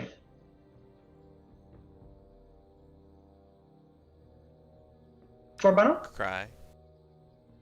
Heavily. I was on mute. If I still have my rapier in hand, I want a hunter's mark and give it a couple stabs from the inside. Okay. You are still, it'll be a disadvantage. You have very little room to. But yeah, you can go ahead and give your hand a quick flourish and mark it from the inside, and go ahead and give it a stabby stab. Okay, attack 1 is Natural 1. Okay. Yeah. Okay, so attack 2 is just above. So I'm just barely like shimmying my elbow. You're like trying to saw at it with a rapier. Just maybe a little bit of panic kind of setting in, and you're like, and you just can't. There's no room for you to actually like the whole having your arm out and having the rapier pulled. There's like nowhere for you to actually move. Your horns are more bothersome to it than your rapier right now. Yeah. Right. I'm trying to shimmy my head. As a free action, I want to try to yell. Am I able to get my head out to like communicate with the party? Sure. Or at least face like, my mouth outwards. Yeah, like you just kind of see where Grant's kind of got this thing, like both arms just kind of ripping this pedal just ever so slightly back, and Al, just because of like the sheer process of how high up it is, and you're not at the very bottom, like you're inside of it, you're elevated, and your head just kind of, you guys see like Al's like right above where his nose would be. Like you see his like poking over his horns, his eyes. Go ahead, whatever you want to say. Rock, burn us both. He starts to shift and crush. All right, Marb, your turn. I'm assuming I'm like right next to it because I slashed it. Yeah, you stabbed. Yeah. I want to go towards like the pedal that Grant's pulling down and trying to stab like the inside. Like instead of attacking the outside, kind of like reach in with my sword and try to like stab like the fleshy inside. I don't know if it'll work better, but that's the best idea I have. I'll go like. Go for it. Yeah. So you're kind of like you're getting there, and just by the size of it. No. 15 just hits. You kind of like use a little momentum, and you kind of half parkour off a Grant, kind of leap up and then get in there and kind of latch on top and start stabbing on the inside. Go ahead and roll some stabby stab damage. Stabby stab damage.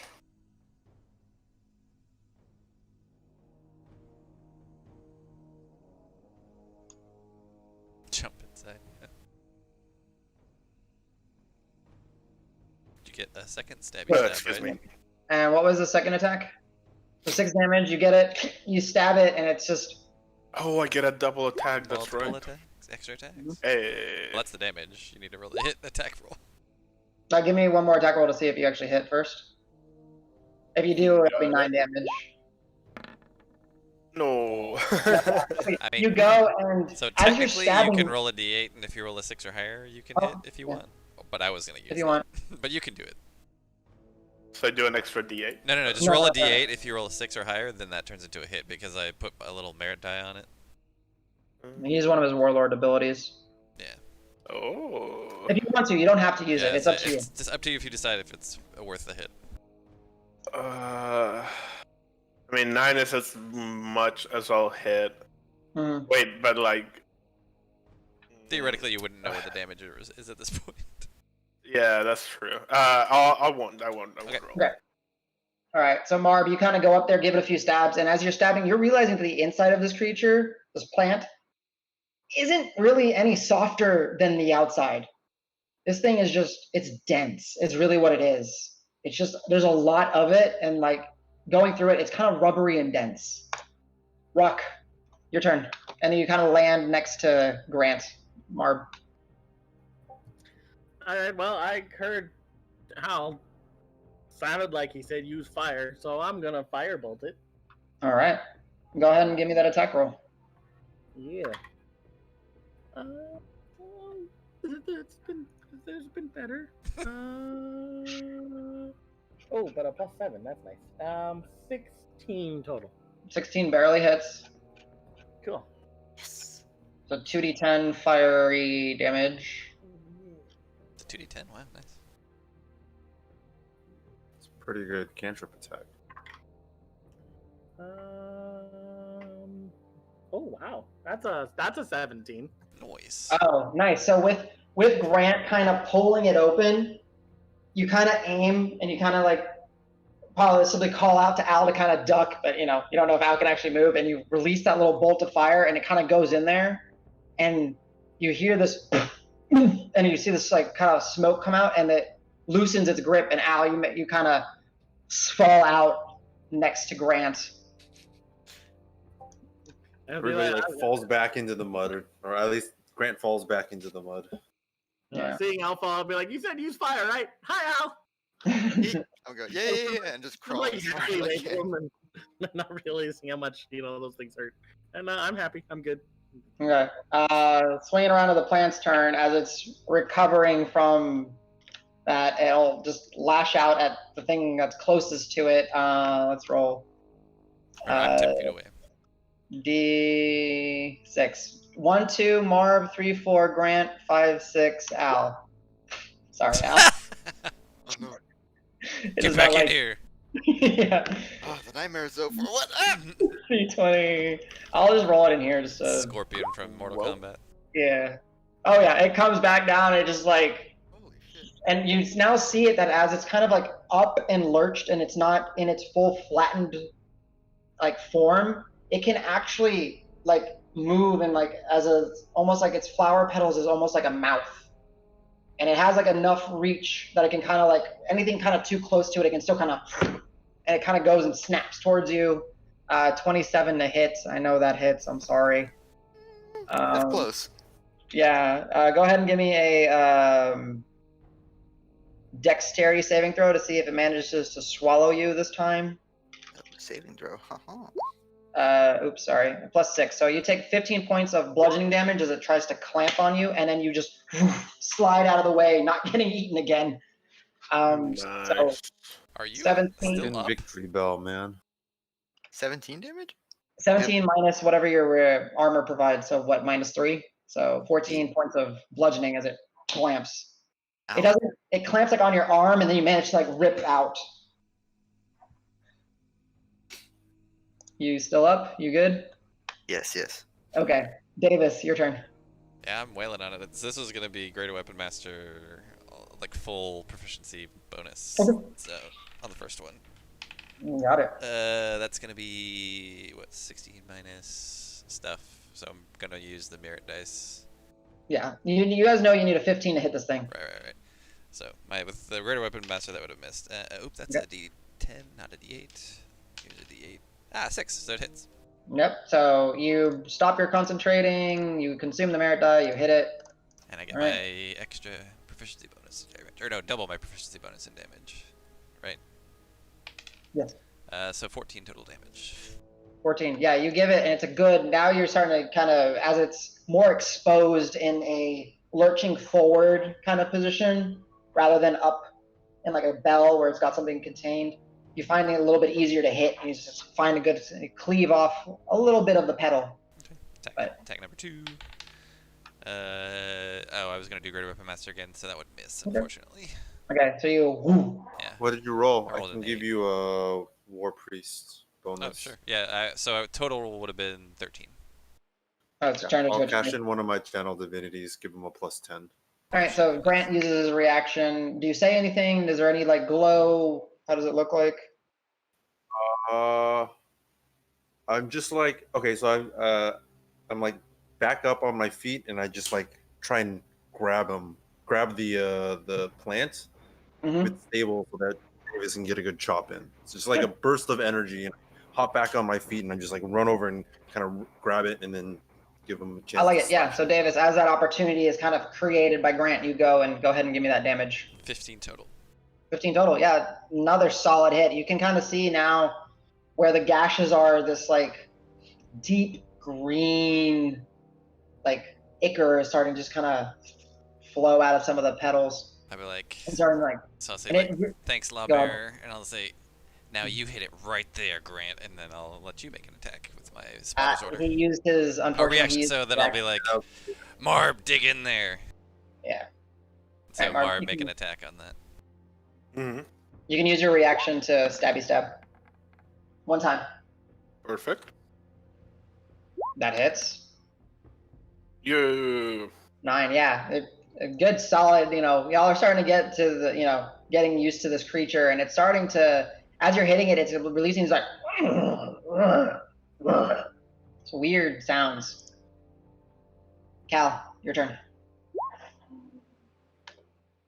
I will say one thing as the turn comes around to you, Cal, you know that these things do not really move. Right, I was about to ask you that. Yeah, so you can, y'all can kind of just disengage. No, I'm fucking killing this thing. Guys, do we need Al, you have to die. Do we need to fight and then try to eat me again? Whatever. So I'm gonna step back a little bit from it, like out of its range to where it probably can't reach me, because I think it's pretty dumb to be fighting this thing when we don't need to. And I'm gonna use my Thorn Whip to hit it. Oh, nice. Okay, yeah. So I believe that's a spell attack roll by you. And it's +8, so 24 to hit. Most certainly hits. 2d6. Yeah. And that's 7 total. Yeah. So you just see this I think for like the first time. How does your Thorn Whip look like, actually? Yeah. So basically, I'll like reach my right arm back and suddenly like kind of throw it forward, and from underneath my sleeve, this like silver like thorn thing just comes like flying out with barbed black tips. And just like hits the thing, and kind of like as I pull it back, it like rakes through it a little bit. Yeah. So as that goes through, Cal, the nature of it is their barbs go and try to wrap around, and then this thing is too large, so as you pull, it releases its grip, and as it releases, it kind of shreds a little bit and comes back to you. Damage for sure. Actually, what is the size of this? Just large? Huge. Oh, it's huge. Okay, so I couldn't even move it if I wanted to. Yeah, sorry. I should probably do like that. Because I forget that I have my... Guys, we really don't need to fight this. No. We have more important things to be doing. I got 9 turns of spiritual weapons. Oh, wow, I forgot to Well, just step back and whack it with it 9 times. Somebody give me a longer We don't rapier. have to be in range of it to fight it. Al's rapier to a stick, and you can stab it. Hell yeah. There you go. So yeah, Grant, what are you doing? As Cal is trying to talk something to y'all. But if we move, it's gonna grab me. If you stay, it's going to grab you. That's fair. I guess I will disengage, Okay. back up, and then I'll use the spiritual hammer to attack. Grant, you just kind of put your shield and kind of back up, and it still kind of recoiling from the the events, and then spiritual hammer. Go ahead, whop it down.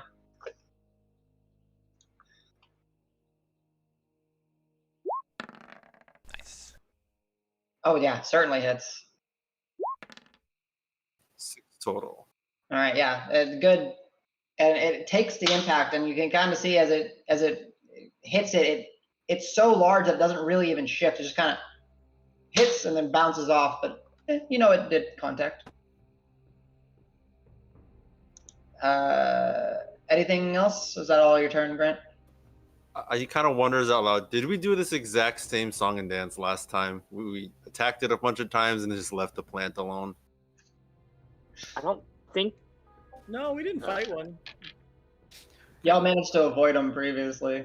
Yeah, I will be almost ate my staff. I remember that.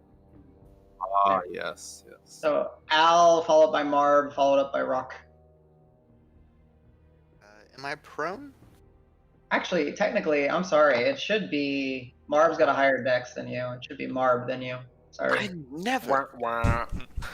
Sorry. Yeah, he's a 4. You're a 3. I'm sorry. I always thought of you as a 4, Al.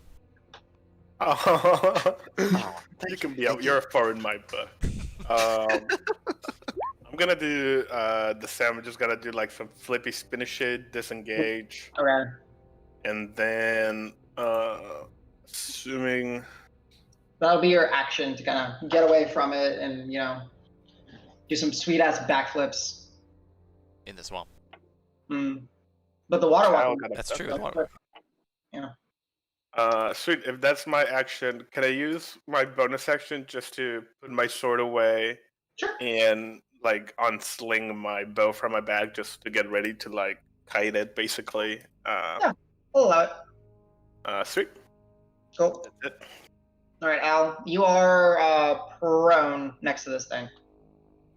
Okay. Is standing up just have my movement? No We AO? play 15 feet of movement, and if you're in range, it is an AOO in our world. Prone, you are pretty helpless standing up, so You can shimmy back and stand up. But you can disengage if you wanted to. Do I can do a disengage while barrel prone? roll. Yeah. I'm gonna barrel roll. So I'm like, just a little bit. All right, and now you can stand up if you wish. Okay, then I'll stand up. Does my action and half my move?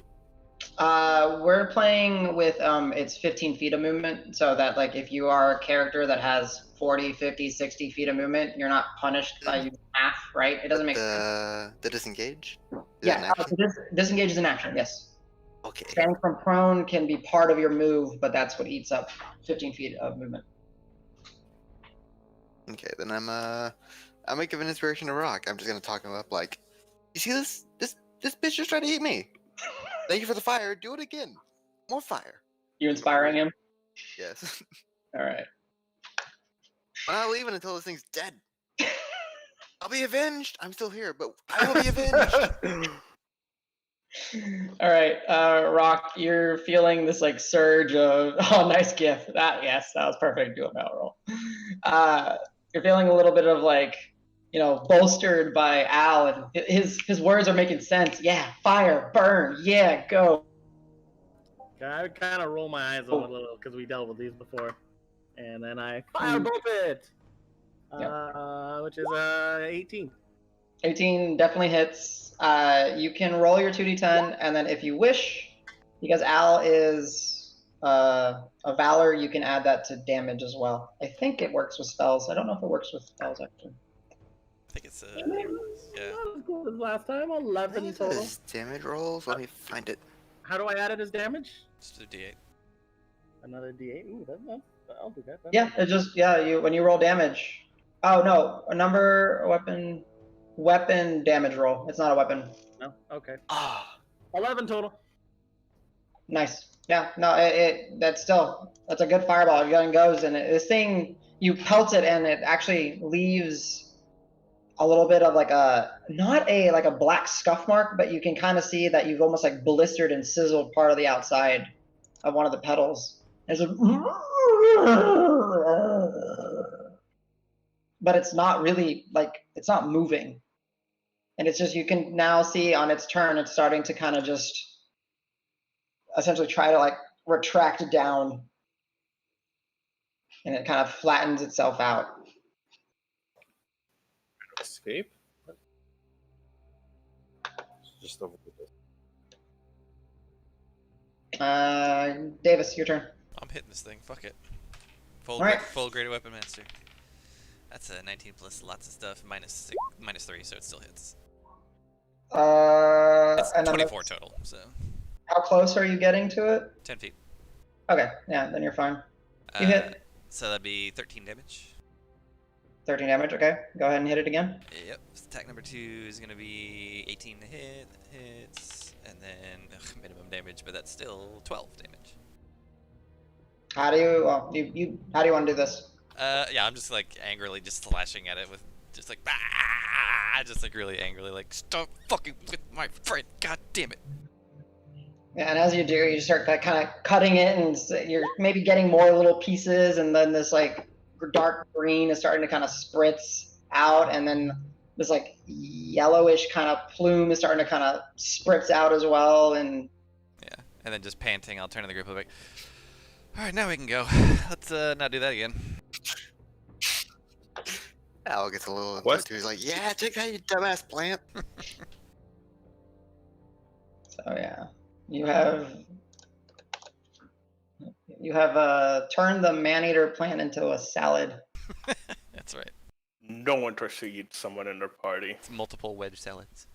We know that, like, the dried version of I am not eating that these shit. are useful, correct, Adam? Yeah. You do. Okay. I would, I guess, say try and like harvest useful stuff from it as fast as possible. Sure. So we can get Don't going. eat that. I'll It's got help Al in Al it. up. Go ahead and give me Little a tiefling in nature it. check to see how well you managed to.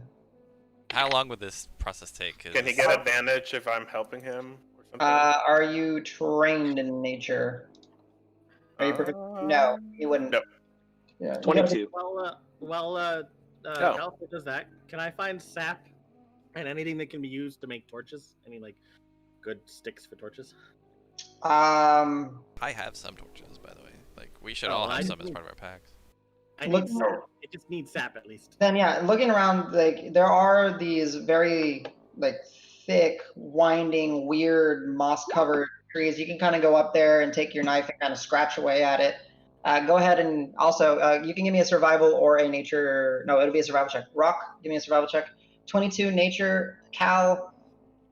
Davis kind of went ham on it, so there's small enough pieces where you can gather. These things are huge.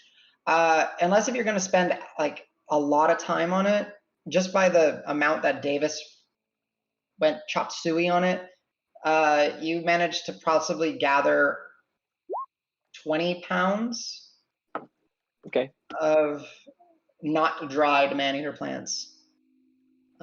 Pretty easily. 23. Okay, yeah. Rock. It happens to be. You don't know, but you kind of go to a tree and you kind of start scraping away, and you kind of divvy a little hole with your knife and wait, and then you see a little orange, and you kind of take your staff to the light. It's like, okay, yeah, orange. Yeah, looks like sap. Okay, I make as many anti-zombie torches as I can with the sap that I have available. How many torches do you have? I'm gonna ask everyone for torches. Guys, I need your torches. Toss them to me. I have 4. Sweet. I'll give you all of mine. Yeah, I'll give you all 4 of I mine. have 7 pounds of torches. Is that I 7? have 7 torches. Yeah. Okay, so here's all right. So we're gonna have to do a little bit of math, and then we'll continue our little trek through here. So 1 pound of dried, processed, equates to 1 hour of that, detect the pass without trace. A torch can burn for up to 8 hours, if I'm not mistaken. So you can put up to 8 charges of that. So 8 pounds, quote, this was before you processed it. So 8 pounds of the stuff on each torch up until you use your maximum. I have 40 pounds, so can I just say I have 5 full 8-hour torches? Yes. Okay. That is how we can do it. Yeah. I will spread the torches out through the group. Okay. So whoever you give one, whoever gets one of these, just say, anti-undead torch or something, something so we remember, or man-eater torch or something like that. Yeah, let's call it a man-eater torch. So, I'll give one to everybody but myself. So. No, I'll be like, no, Rock, you keep it. You made it, and can you put this man-eater these man-eater plants in the bag of holding. Okay, 20 pounds of undried man-eater. Got it. Yeah. I'm gonna say that I'm sidetracked, bandaging the wounds, rethinking the food web. Why the hell is the herbivorous being carnivorous? I don't understand that at all. Yeah. So I don't catch wind of the torch thing unless somebody approaches me. Okay. Yeah, I'll just go up to you, Al, and I'll hand you one. And I realize in my inventory I own 10 torches, so I've used all my torches. So you guys keep going. Wow, I have 3. Yeah, so I have 3 left, and I have 3 left. 5 left. 5 left. Math. 5. So I've handed out 1 to everybody except Cal. You have a torch. Okay. Good for 8 hours. Cool. Yeah. So I'll just poke Al with it until he gets attention. Be like, Al, take this. It's important. So is it made out of the thing? Yeah. Zombie torch. There you go. Zombie torch. That works too. You can call it that. However you guys want to label it. If whatever it is, just so you guys remember, or there's not any confusion. When lit, you have 8 hours, and it provides essentially a 30-foot radius pass without a trace against lesser undead. You don't necessarily know what that means, but that's what the book says. Like, it helps you navigate around more of your common undeads. So, however you want to annotate that in your notes. Nice. Poor man-eater plant. Look, Al, that was you. Fuck Right that here. thing. Look at that. Poor Al and that poor man-eater plant. Look at that. Actually, honestly, so Al, how much health do you have? I'm definitely focusing on the healer's kit. I'm at 11 out of 38. Yikes. I was afraid. So I immediately sit down and start working on fixing my feet. So are you gonna try to take a short rest? I can drop him. I can drop you. Yeah, I'm definitely gonna. Short rest would take too long. I think that takes. I mean, I can do it in 10 minutes, but otherwise it would take an hour. I can just give you a heal. Okay. However you guys want to do it. I'll let you. I'll give That you sounds good. 2 hit dice worth of heals, and then I'll roll my bonus for you. So yeah. So the way it works. +7 to whatever you roll. You roll 2 dice and just. Davis. I did. So I rolled a 5 and a 2. Do I roll them or he rolls them? Yeah. So I'm saying he can roll your hit. You can roll your hit dice. Yes, correct. So you heal 7 plus, and you can heal 1 or 2 hit die up to you. You don't have to do 2. Do I get the con bonus? You do. You do. Adam, I'll also walk up to him and cast Cure Wounds on him. Just touch him. Okay. And so I'll do first level. Okay. Should almost get you full. And that Perfect, yeah. is 14. Oh wow. Whoa! First level is Yeah. that much? Damn. 2d6 plus 5. Oh right, we're at Damn. materia cure wounds. Mm. Ah. So yeah, Al, you're feeling physically better, but you guys have been here for maybe an hour, and you've already been attacked by bugs, half eaten by a plant. Oh, I'm never going vegetarian. Fuck that thing. Yeah. So we'll go ahead. Do I go vegetarian to spite it? I don't know. Curious, how does that work? I want to eat all your kid. Oh. So there we go. Yeah. All right. Yeah, let's Cool. go, guys. Let's get the fuck out of here. So as the brief pause of after the fray and the realization that, oh yeah, this place is as dangerous as we remember it, if not a little bit more, taking a collective breath, what's the marching order going to be like going through? It's still me, rock in front with pebble overhead. How are we doing? Okay. I'll bring up the rear. I can be in the middle, just like looking for danger. Yeah. I still like to be towards the front, but I am exclusively looking for man-eater plants at this point. Yeah, I was gonna say, I'm honestly when I'm doing rock, especially I'm not even really looking ahead. I'm just looking at the ground right in front of us, That works. like specifically Like, for shit like Davis, that. no, never mind. It's just an orange And- flower. You're fine. You're fine. All right, I got it. would be Mhm. trying, not taking any time out it to like slow down or anything, but try and cover, if I can cover like our trail in any way. Oh, by okay. to make sure if anybody were to be following us or come across our track, they wouldn't be able to follow us. So conveniently enough, real quick, with the way that, every hour or so, you have to like reapply the water walk, and you kind of get that little bit of corkwood that you carry, and you're walking, and when you finish that ritual and you start looking behind you, you realize that there's really not a trail that you guys are leaving.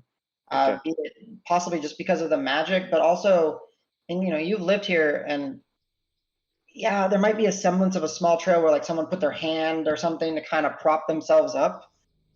So you might be able to kind of help cover that up a little bit. But short of something actually like intelligently tracking you, the fact that you guys are up, you're not leaving an obvious trail. So, but very nice. Yeah, you're able to, without making it, essentially what I'm saying is that you don't have to do a check to cover up your trails. It's easy. So, the group is continuing forward. I guess I will ask, so Cal's responsibility is the ritual, and he's trying to cover up y'all's tracks. Al, you're giving me, go ahead and give me a perception check to keep an eye out on man-eaters. And keep in mind that since it's a group event, the group can only do one of each type of check. So keep that in mind. So Al is taking up the perception slot. All right, 17. Not bad. Okay.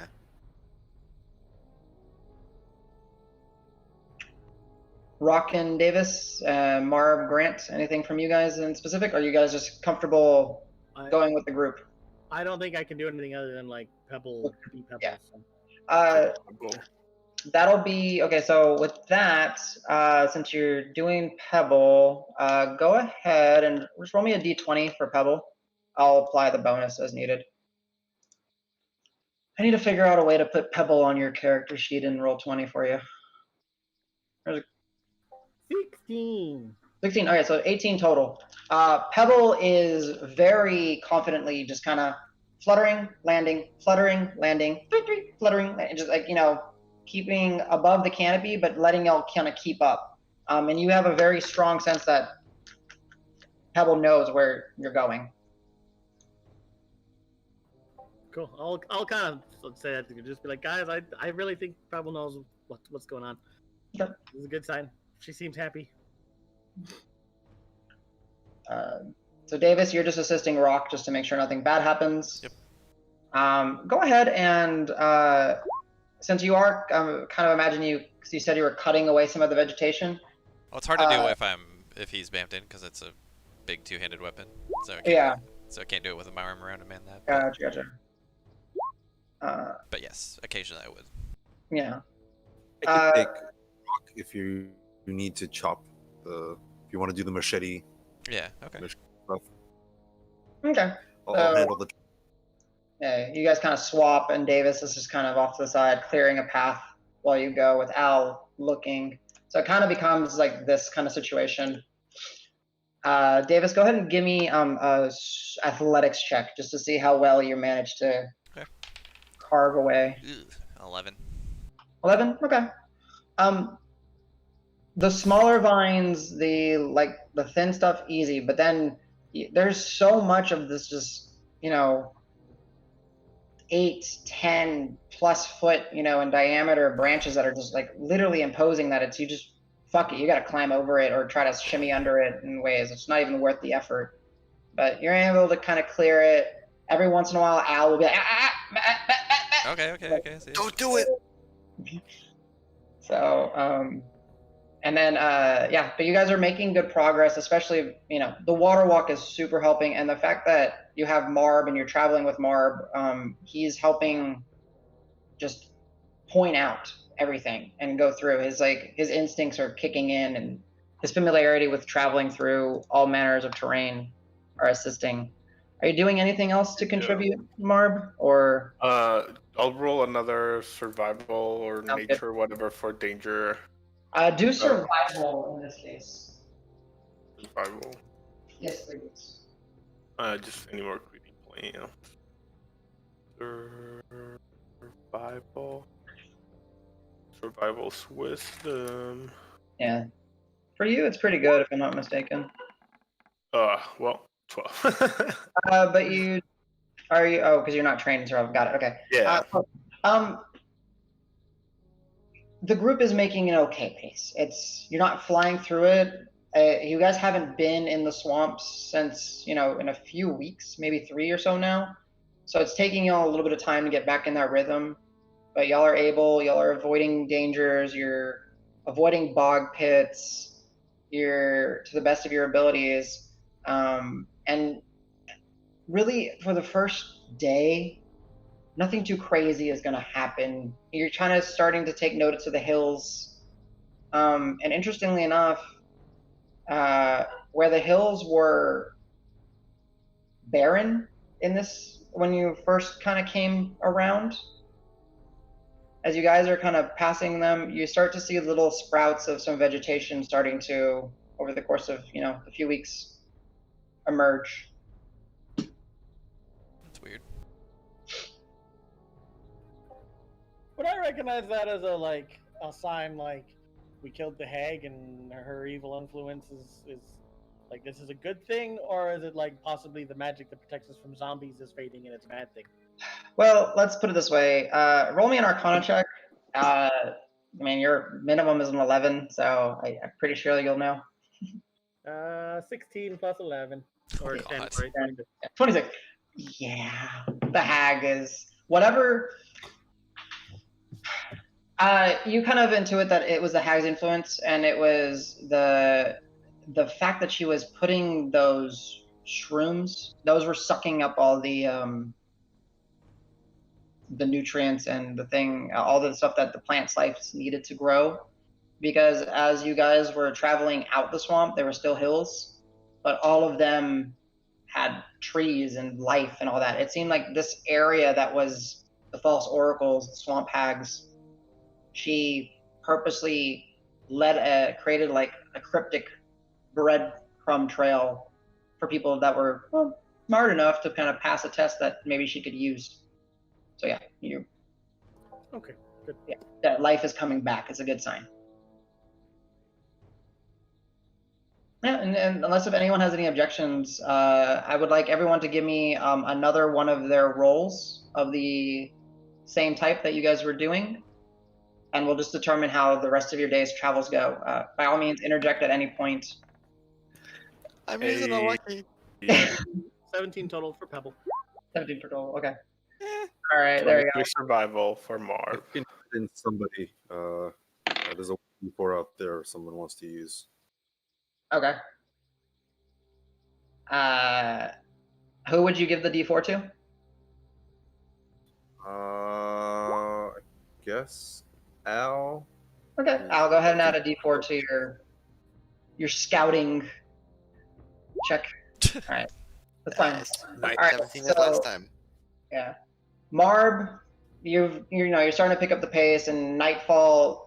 It's with the lights here, with the unnatural lights coming from the light spells in the drift globe as it's kind of coming here. It's kind of hard to judge, but you're discussing with Rock, and when Rock bamps through Pebble's eyes, Rock is kind of giving you a rundown of like where the sun is from what he can see, and it makes it very easy for you guys to plan that we're going to go. Pebble sees one more hill. It should be about 45 minutes, and that's ample enough time to get there and set up camp. So you guys managed to get through with Rock's guidance using, Pebble's overhead view. Davis is just slashing away at whatever vegetation he can.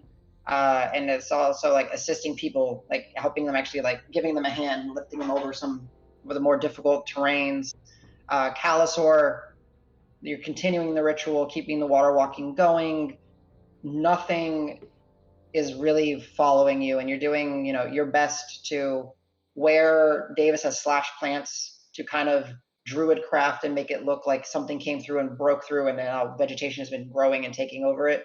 And as you're casting your druid craft, it reacts more than expected, right? The latent energy in here just makes it so like where like, oh, a few plants should grow, just kind of a bush kind of like takes over, and it very easily allows you to like cover the vegetation carnage that Davis is ensuing or causing.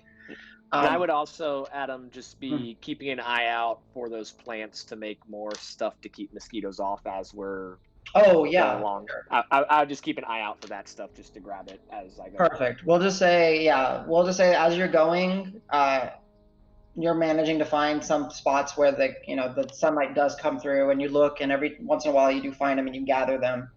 So you'll have a running supply of insect repellent.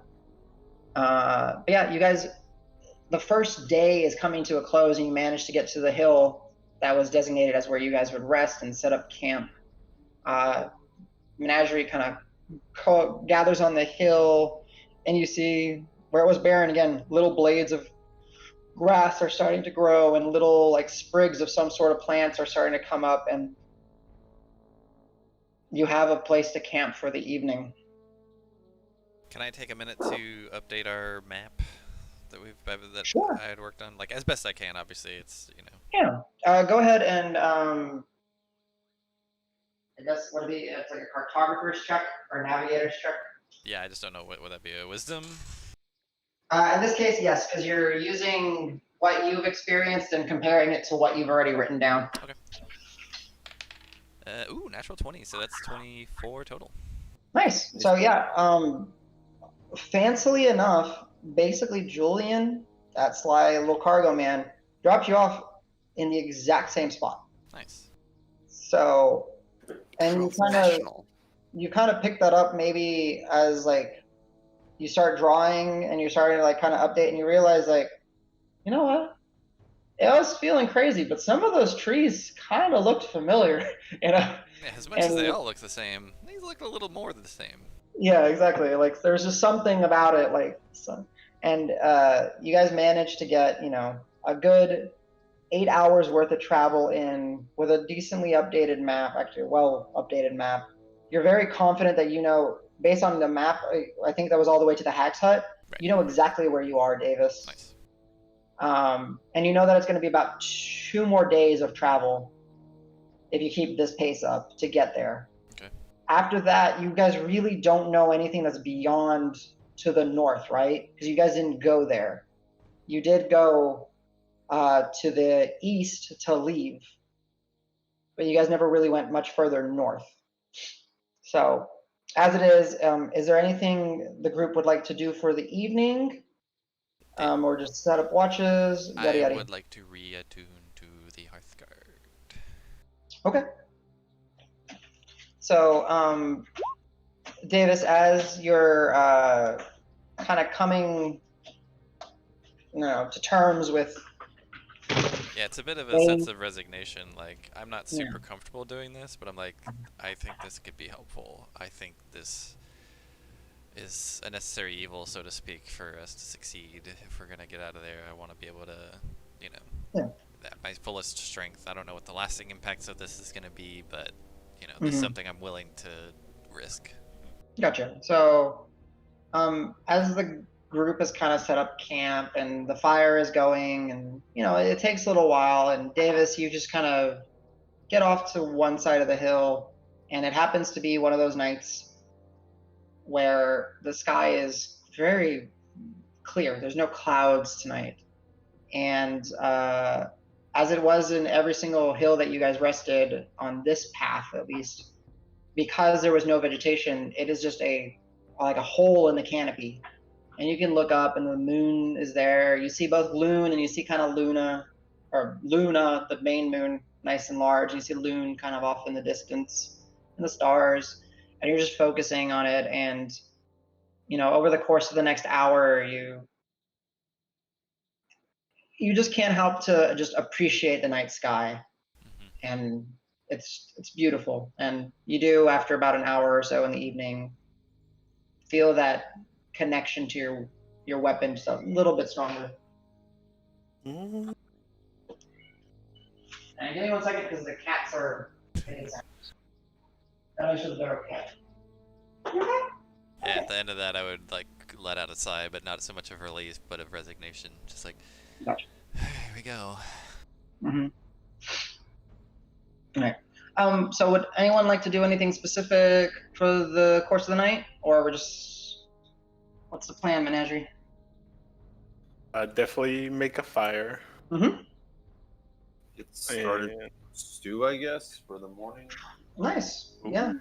You guys have please. Have carnivorous plants too. Are we gonna eat it? Eat it. I can make a pie. So you guys have whatever rations you've brought in, as you guys had already eaten the fish on the ship, and no one actually, the focus wasn't foraging on this first day. You don't really have anything extra, short of possible man-eater plant. I don't know what you want to do with that. But yeah, Grant, you set up over the fire, get your cooking, vessels out. What's the group going to put into tonight's meal? Delicious ration soup. Pretty much. Okay. Gotcha. So Grant, by the magic of the thing, I still have two fish. Oh, you do still have two fish? Nice. Okay. So both fish Cool. can go. Surf and turf. Is that enough for everybody? I don't remember I don't remember the amounts. how much it expands. I have to trust you guys on some of these things now because the game's getting so complex. Yeah. Close my page. I was looking for other. I'm gonna pull up yet. You produce twice as much as expected. So 2 fish will feed 4 people. Alright, sorry for the recipe. Just kidding. I'll pop in a ration too. Yeah. Or no, we only need one more ration, right? Yeah, we can contribute rations. All right, so 2 fish, 1 ration. That'll feed everybody. Grant, you So using whoever yours wants to mark. I can drop mine in. Okay. Please mark off a ration. Rock, paper, scissors for. And then Grant, if you want to, you can go ahead and roll that d6 to see what the additional effect is. I roll it in secret because we don't know what the effect is. Oh, I can roll it. You can roll it. You can whisper it. You can go ahead. Here. So you should be able to type in /WDGM, I think. Or DM or GM, and it should roll it to me. Say that again. WDGM. So I think it's like what /W for whisper, and then if you type in like Adam or DM or GM, it'll target me, and then there we go. Yep, Al got it. Cool. So, You could I just think do /GM roll. yeah. Boom. Oh yeah. Oh yeah. I forgot you can do that GM roll, right? So yeah, and that could be the secret roll. Oh boy. But yeah, Grant's prepping stew, a little bit more substantial due to the fact that. David Yeah, thinks it won't work on him anyway. He's like, no. Yeah, and now just remember to put that / on the roll, and you'll get the d6 in there. That didn't work. Yeah, I think you just need another /. What was that, Davis? Sorry. So Davis thinks he can't get fucked up anyway, so it's like whatever. Yeah. Whatever. Yeah. Let's go. Oh, why is it not working? So /GM roll should work. But that's for me, right? No, That's not it's for anybody. It does it. It No, that's- broadcasts it to you. Yeah, I just as well. rolled. Oh, nice. Okay, cool. All right, cool. I know the effect. Mistype, Cool. but I think it works. No, yeah, you did mistype that, but that's awesome. Al rolled a a 0.1666. Nice. Oh, you rolled a 1 divided by 6. Yeah. Nice. Mm-hmm. Smell. How It's a does talent, the, I swear. You Alright. shrink to 1/6 your size. So, Oh, no. yeah, so as you guys are imbibing in the fish stew, the surf and turf stew, it's delicious. It's comforting. It allows you guys, like, sitting under the moons and the night sky and the crackles of the fire and all that, you kind of forget where you're at. It's actually strangely relaxing and strangely comforting, knowing that you are with 6 or 5 other individuals, 2 familiars that have proven themselves time and time again for y'all. for the sake of it, just so mechanically speaking, yeah. We get him back at the beginning of the day anyway, right? I think. At dawn, Hang they out. restart. Chilling. Or you can just use, instead of making a fire, you can always just use the torches out of the bag. Did we ever come up to like, so if we slaughtered one of them, would they No. like? Would It'll they? bamf away. It would go away. Period. Like forever. Oh no. Yeah, you slaughter it Like, and can then we eat it? No, Oh, it will okay. disappear in a poof. Oh yeah, I because need it's to know just like how we magic kill it. meat Okay. tastes. Damn it. You will not get magic ground. It didn't bite all the way through, but I get it. Taste. That's what it is. I That's mean, what it is. certainly try, but keep in But it mind. would be like yelling at the Yeah, time. We're like, plan. ah! So Oh no! I'm just showing you how much I respect you. it was meant to be a kiss, damn it. Come on. It's a sign of respect, I swear. Yeah. Yeah, but as you guys, this one is because it's not anything terrible. You guys are very comfortable tonight, very comforting. As you guys go to rest and do your watches, who's going to be on first watch, second watch, anything like that? Marble probably not rest. He probably feels uneasy with that feeling of being watched, not knowing from where. So he'll just like nuzzle in a tree and just be like grumpy, like uncomfortable, like I'm fine keeping watch. I don't want to go to rest. So are you? So I gotta get this detail. Are you leaving the hill and going to a nearby tree and going up? No, like somewhere in the hill to roost. Okay, gotcha. So Roost is the word? yeah, roost is the word. Unfortunately, like these hills have been barren for so long that there's like plant life is but like blades of grasses and little sprigs and stuff growing. So there's really, you can like get on the side of the hill or up on the top of the hill, wherever you feel comfortable, and you kind of just nestle down, and for the night you'll just kind of be on observation. Kind of like I don't know, like sharpening my knives or something, but like not being able to rest. I get you. So at least for the first watch, you are fully attentive and paying attention. Up to you if you try to shift over the next watch. Like I'll volunteer for like any watch. Like if anyone needs like extra rest, Marble will take their watch place. Okay. I'll join first watch because I want to try something. Okay. I'll if go with Cal is gonna take a watch, I want to try to sync with Cal. Yeah, we can do second watch. Cool. And then Davis and Grant for third. I said I'd do the first one with Rock. Oh, you'll do first. Personally, because I want to split the dark vision. Oh, that's fine. People who have dark vision without. Yep. Smart. So Marv is for sure. So the first watch will kind of involve three of y'all, based on how it is. Then it'll be Al and Cal, and then Grant will have the tail end with making breakfast for everybody. I believe in you. Or whatnot. So as you guys, as Cal, Al, and Grant, you kind of settle for sleep. The hill is your sleeping rolls, the hill, the sounds of nature, just kind of there. It's relaxing, and you find yourselves falling asleep very easily. And you guys are out within a few minutes, honestly. And then the Marb, you're kind of there with your blades by the fire. Rock and Davis, you guys doing anything? I was gonna make a Yeah, pass. so the magical mushrooms that I have from the magic realm, the Toad realm, Mathras. Yeah. Now that we're back in the swamp, and since nobody's been able to determine if they do anything, I'm gonna pull one of these mushrooms out of the bag of holding. Okay. And I'm just gonna a small nibble and wait 20 minutes, see if anything weird happens, see if I see anything weird. And then again, just another small nibble. Okay. Let's see if I get any sort of effect without, hopefully it gives us. I'm thinking maybe since we're in the swamp, maybe they'll help us with something in the swamp. Who knows? I don't know. I get you. So as you're kind of nibbling away, staring at the night sky, it's got a sweet taste to it.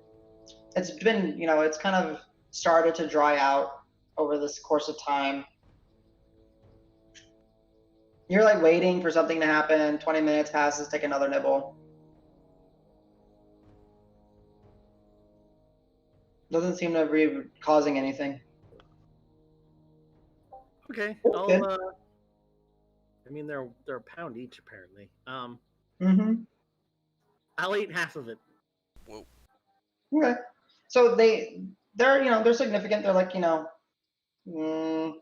would say the largest one you got was probably 10 inches in height, like if you were to stand it.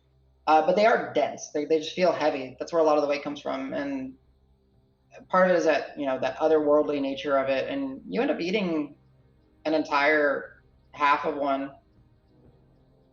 It's tasty. It's not really filling. But it doesn't seem to be you don't notice anything different about yourself.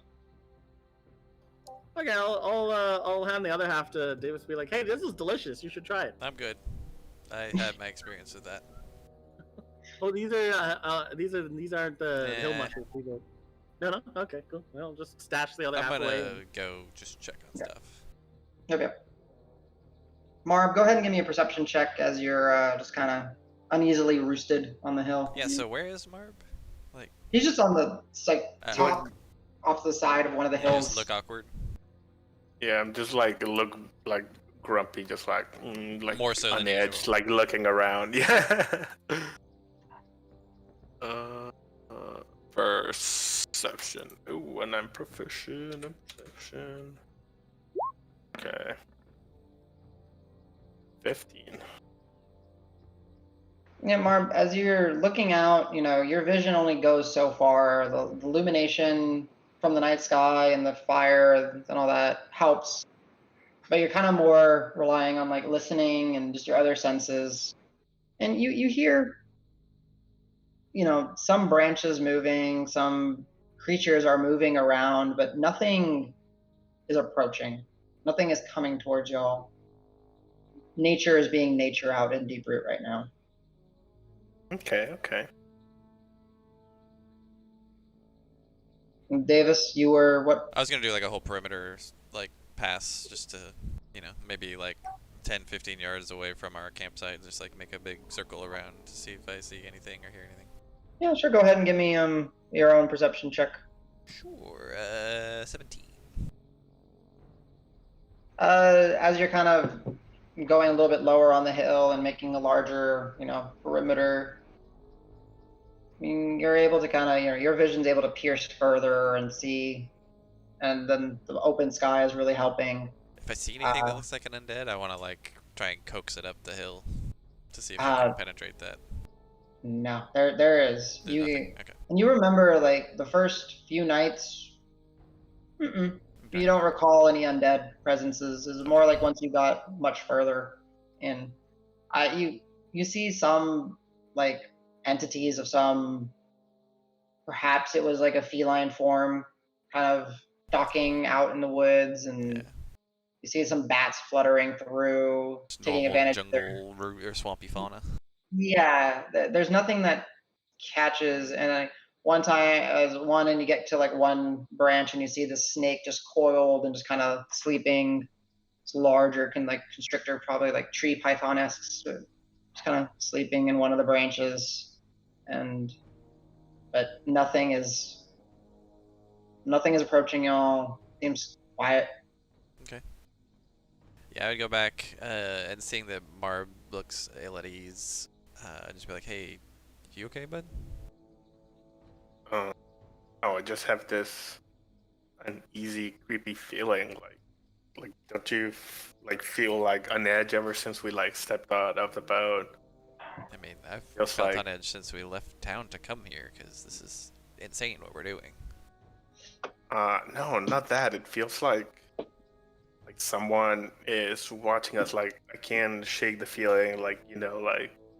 Someone is watching our every movement, with all the creepy shit that's happening, all that we found out about, like the burying of eyes and shit. It's just like too much spooky magic going around, and I just got this like unnerving feeling ever since we got off the boat, and then Al almost gets eaten alive by that was insane. this plan out of nowhere. It's just I hate being here, but just want to do some murder and get out of here as fast as possible.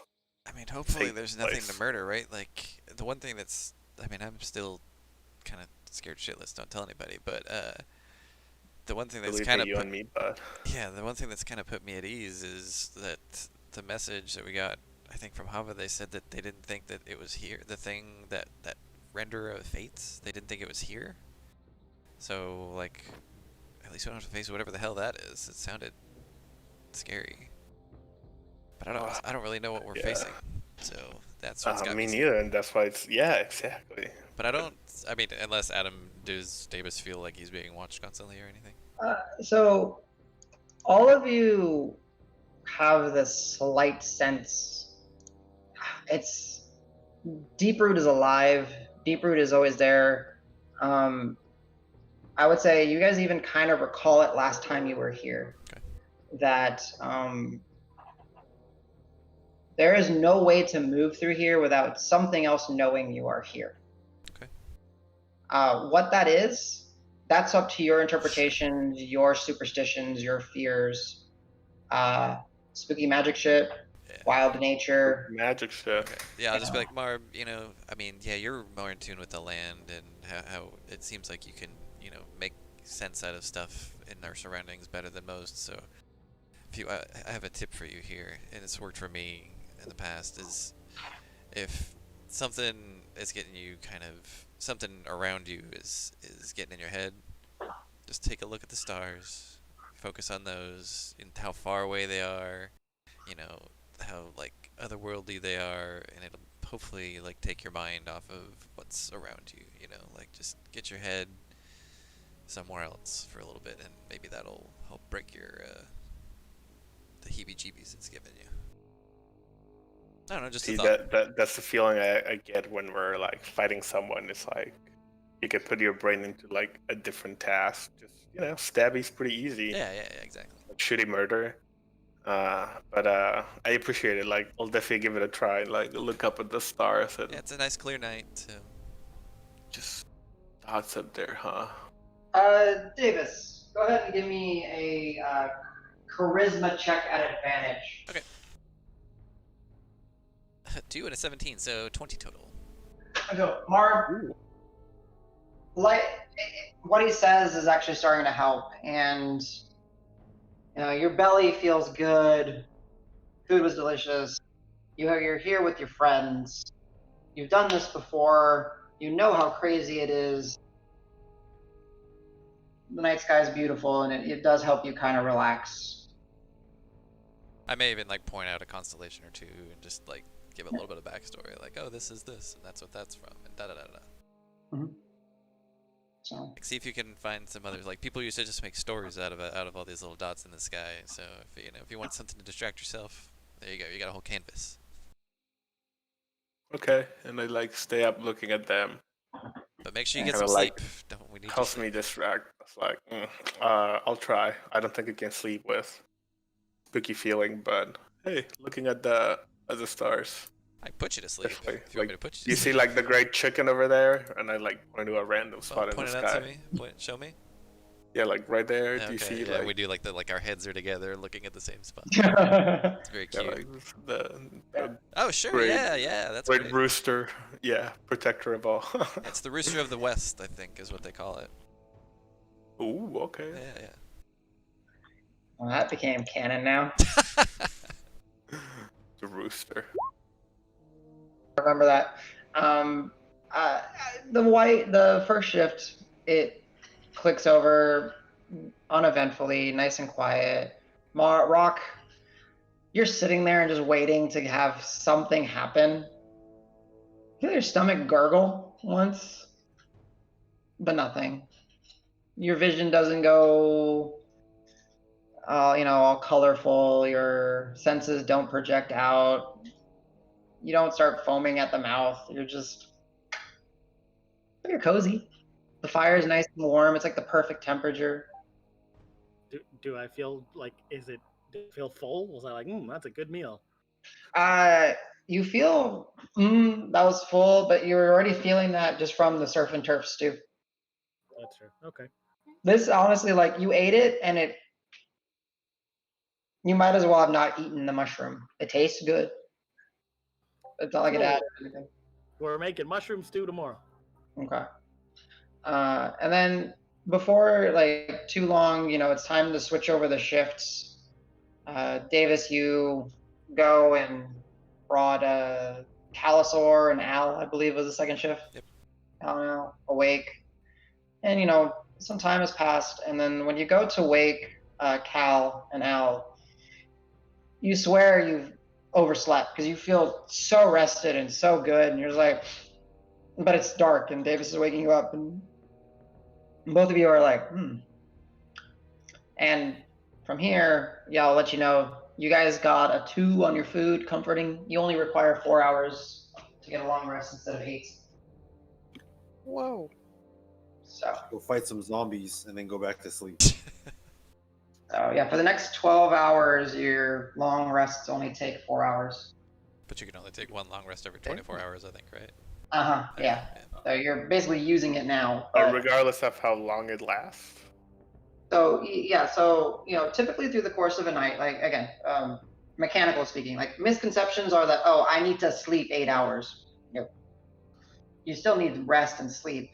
Honestly, you could probably go a full day without sleeping before ill consequences. We've really most of us have probably done that. But you do eventually then need to get some sleep. But this will allow you to benefit from as if you were resting and sleeping that long rest for 8 hours in just 4. So technically, you guys could start your day earlier and get trucking earlier if you wish. So however you want to use it. Okay. But yeah, Al and Cal, you guys feel great. Like, you slept like babies. I don't know how it's still dark out. Feels like it's been 8+ hours. This is great. He took some brain damage from the plants. What is time? Yeah, I feel pretty Hungry great too. now. Are we alive? Cal, your beard is so grand. I wish I could have a beard like that. Yeah, I like it. But that plumage is really cutting to settle in. How do I grow feathers? Teach me. I mean, it's like any of the things. It's kind of random, kind of chaotic. I don't know. Oh, I definitely believe in chaos after the past few days. Yeah, that ritual we did back in town, that was also kind of strange and chaotic. I feel like not what I was expecting. So I dated back even further, probably like weeks now that things have been crazy. Whew. Basically definitely ever second since I that. met y'all. Sorry about that. I mean, I feel like we do kind of have a habit of. I don't know if it's a habit of stuff happens to us. Are we the cause of it? Now you got me questioning. But back to the ritual, I did want to say that I don't know if I trust rituals anymore after that. Everything I've seen up to this point has just been like, sit in a circle, sing a song. I've never dealt with sorcerers. I've barely dealt with wizards. Is that what? Have you ever had a ritual like that? That was a lot. I mean, I don't really know what it was like from your end. I can, from my end, it was definitely different than most, I would say. There seemed to be more painful for you than I was expecting. You were screaming pretty loud at some points, and the pages looked like they attached to you and looked like they almost like went into your skin. It was pretty weird, but I wouldn't say it's like completely abnormal for rituals to have some weird things. What was it like on your end? Oh, I'll start with it's the closest to hell I've ever, bar none, I've ever experienced. That was. I saw a figure. He had no name. God, he was terrifying. I don't even know what was a dream and what was real. It all felt real. Some bastard with wax teeth, like lit candles. I don't know. We didn't talk much, but I don't like the guy. So, out of character. didn't seem like. How gray am I right now? Have I got my color back at all? You're muted, Adam. Yeah, you had a really nice, good long sleep, or quote unquote long sleep. So you're pretty much back to your full red. Okay. Self. I will say, as a point, the entity that you saw, he was made up of the things that y'all had gathered for the ritual. So you were right about his teeth being like waxy, fiery. Just as a reminder. Oof. And I think he was made out of nightmares, you know? I think he had multiple sets of horns, if I remember correctly. I don't know. It's a little hazy. It was very, very exhausting to go through that. Yeah, you did not look good. But I guess, I mean, the ritual seemed to do what it was supposed to on like mine and Rock's side of things. Again, like we saw some kind of scary things in the sky.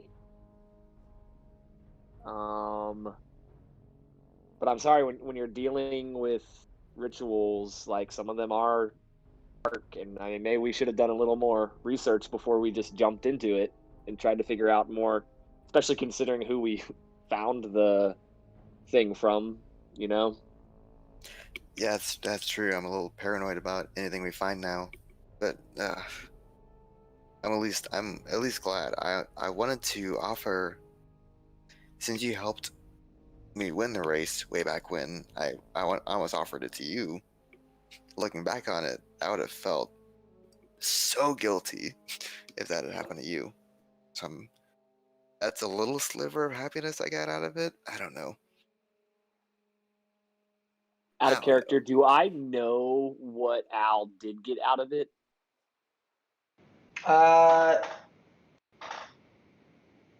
You can kind of possibly, let's see. All right, roll me an Arcana check for one, and then roll me an Insight check for the other. It's at least his first time seeing my disguised self, right?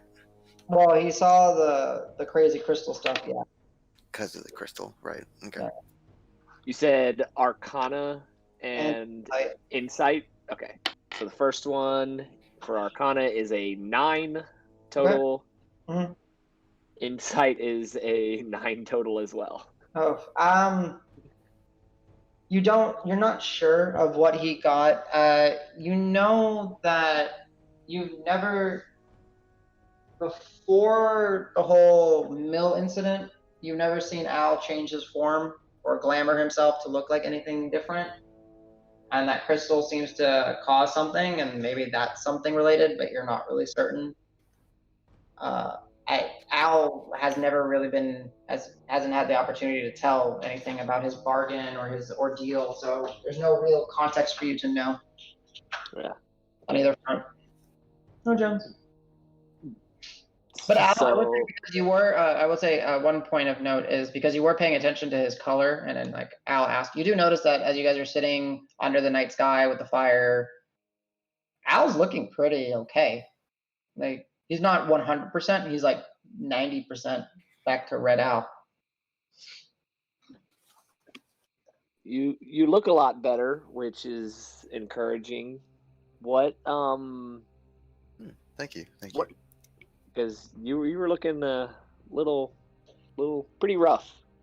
What did you get out of the ritual, if you don't mind me asking? Do you know? I have a hunch, but I'm still trying to. I definitely got something out of it. I feel stronger on one end, but physically I am.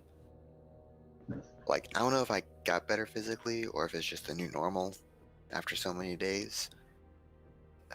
But besides that, I do have a hunch. I told Rock a few days ago that I've always had kind of an innate ability to disguise myself, and I feel like the chaos was kind of.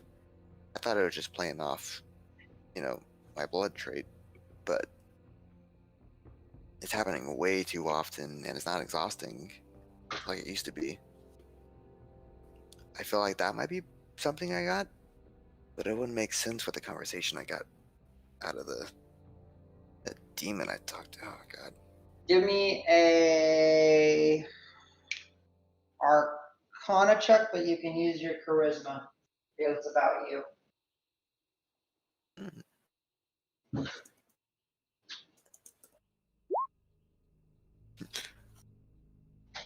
It was a bad time. And at 10? Actually, did I get a long rest? Yeah, you will by the tick over of the day, so not quite yet. Okay, then I'll use my third lucky. Is that Okay. right? Yep, that'll be your last lucky. Oh, natural There 20. we go. All right.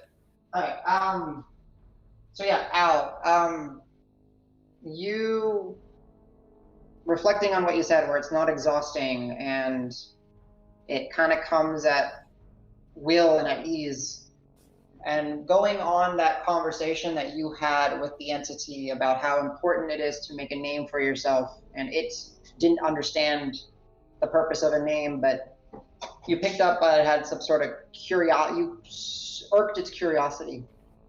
So one of the things that it did bestow upon you is kind of the contrary of what you were asking for, where you can be an illusion of anyone that you've seen or anyone that you can think of, right? So you know that now having this conversation with Calisor, and in a lack of better terms, you know that the boons that he gave you, in a sense, were to kind of toy with you. And that way, because you were so determined to, make a stake in your name, he gave you ones that were kind of opposite to that. So you know that the ability to change your form, that illusion of self, was granted to you, and you can do it essentially at will. And you know that your sense of personality in both persuasion and leading people to rally to your cause was bolstered, but also them into following you or whatever as well. And the cost for this, while you guys did gather many of the materials needed for the ritual, it wasn't enough.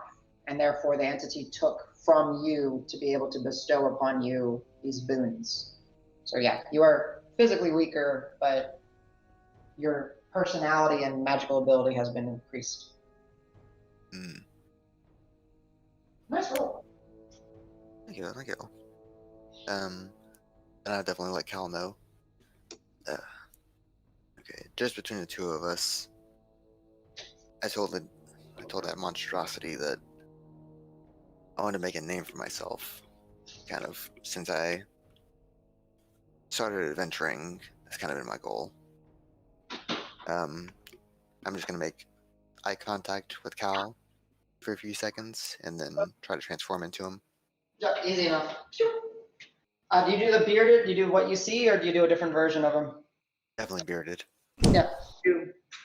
Calisor, you get to see exactly what you look like. crap. Sorry, I meant to. I And wanted to warn you before I did this. I've always been terrified I'm gonna scare somebody with this. Calisaur hears I'm himself gonna try telling and impersonate himself. Cal. yeah. And as he's thinking, Cal, your insight and your passive is perception stronger. You see that there's not, in this case where you do in the crystal with him, there's that shimmer of that weird light and all the different colors. This was different. This was just like more of it's tapping into his nature as something was taken from him. And that one time where you saw him, like where it was like the paper burning away and revealing another individual, it was along those lines, where it's like, and then you see yourself. I think this is one of the. I'm not gonna call it a gift, because he took from me too. This is one of the powers that I was bestowed. I'm gonna try and turn into Marb next. You turn to Marv, no problem. How dare you? Like jump up as I see Al turn into me. Al, I'm freaking tired of spooky, creepy magic. Don't try me. What's that spooky magic over there? What is They're all like- this? Take my bow, like start like pulling an arrow, like Al, I'll count to 5. You have 2 knees, I can take one out before you won't be able to walk. And no spooky magic shit. Do I have illusory weapons? Yes, you would. Like, you can do those details, and like if you were to draw your rapier, you can extend the illusion to make the rapier look like your short sword. It's still a short rapier. You can make it look like that. Unfortunately, you don't really have an analog for the bow. So if you were to like draw a bow, it'd be basically like drawing nothing. Like you're drawing your illusion. Your loot Okay. becomes a bow. Yeah. Then I will quote unquote draw my bow back to Marb, but only until the count of 2, and I'll say, "Don't mess with me." Try me, and like I finally like extend my bow. It's like, one of our arrows is real, Al, and we both know which one it is. Actually, When he draws it back, I'm gonna go and drop it. Okay. yeah, I can beat him in charisma. I'm not gonna lose a knee to this. It'll probably take both of my knees with one arrow. I'm done. I like quickly take it back. It's like, thank you. I'm gonna raise both hands, like, okay. I like turn my voice into Al. So it's like, Hmm. I'm Al. I'm gonna turn into Marvin. Spooky magic shit. Yeah, No, that's good. we don't do that. We're the same party. Spooky magic shit is for evil people. I forgot you could do that voice. That's terrifying. Exactly. Imagine it like a full body. Big no. Okay. I'm immediately turning to Davis. I'm asleep. This is identity theft. Okay? Although, oh no, you're tall enough to where you can actually Yeah, no, get up you to my have to size. see the right height. Barely. Yeah. So that illusionary, and it's Cal. Like when you're seeing the shifting, there's that brief moment where in between the shifts, you see Al for a moment, and then it's like the illusion of Marb is burning away, and then there's that brief following of Al's true form, and then there's another like sensation of like the burning effect, and then Davis appears, but now it's like it matches the frame. Al, when you're in this form, you still feel like you're your height. You know what I mean? But you can see when Calisaur is looking at you, he's like looking at your Davis head, which is like above you. So you're getting used to that. My eyes are down here, buddy. Come on now. Wow, that's cool. I can change into beasts and stuff, but I can't mimic or turn into other people. You can, I'm so But get used to it. yeah, it looks like you're getting the hang of it. But so you said you felt like the entity took something from you before he gave you like that ability. When you're shifting or anything, do you feel like something's taken from you? Could it possibly be dangerous to you? We've established that maybe we should research this stuff a little bit more. Do you I'm think it's definitely- dangerous for you to do it? I'm definitely on board with the research, but I feel like the shifting has only gotten stronger and easier with time. It still could be risky. We don't have the scrawlings to research anymore. Damn it. I should probably take it kind of easy. Use it sparingly, at least. I don't know. We don't know what we're dealing with. You should never use it unless we're in combat. Really grumpily. I'm gonna tell you Marv, though, when I why shadow are you, you Marv, so? I can get some. I hit every time. I don't know what it is. I don't know if it's the art of impersonation. When I feel like I'm Marv, though, I excel. I'll tell you that. Marv, why are you so grouchy? I'm just You an wanna come easy with that, man. Davis told me to look up at the skies, and it's been helpful. I'm just in the edge and easy since we got the deep root. Like, I'm sorry, Al. Like, believe me, I'm all up for messing with people, but like spooky magic shit and being back in the swamp is just it's got me on edge. No, that's all And fair. Well, that's pretty much how I felt the entire time I was in town. So if it helps any, at least this far out, we should be fine. Like, I feel extremely comfortable and safe in this environment. I know words can only mean so much, but I spent a lot of time here in my life, and there are places that are definitely unsafe, as we've seen, but there are places that aren't so bad, and this one's a good place. do you feel like I know it's not Mothra, that's like the Godzilla monster, right? Mothras? Mothras, like, do you feel like a connection like back to him, or like I completely forgot about that. Like now that we're back at Deeproot, like what happened to him? Like, do you feel his like presence in here still, or did he like transcended into his like frog dimension? Helping you here, Calper. You're too far. Like you're not in his region. Yeah. You remember how things changed the closer you got to him? How the forest became, or swamp became more plant life and nicer, basically. That was his domain. This far out, I'm not able to like sense anything. I mean, he might have powers that I don't know of that he could try and communicate with me, but there's nothing I can do to communicate with him. Okay, That I let me know. know once you feel his like presence. It's definitely having another omnipresent being, kind of like on our side will definitely put me more at ease. I just feel like spooky magic in the air, and you know my stance on spooky magic. Mid conversation, I like to turn to Grant, but just act like nothing happened and just kind of keep not listening. Mm-hmm. You're just gonna turn into everyone in the party. Mm-hmm, Yeah. mm-hmm. Oh, Interesting. Marb, you've seen my crystal thing, right? And its ability to do magic. I don't know. Have I? I wasn't in deck. You guys were I've all. seen your crystal, but I don't think I know the effects. You were at least all in the captain's quarters with Julian at the night before you guys departed to Deeproot, right? You might not actually completely understand what happened, but you did see Al like turn into that chameleon-like person and then back to himself. So, okay. This shard here has magical abilities, and it's actually, I think, one of the reasons I have this beard right here. And as you are we are feather brothers now. Ooh. Nice.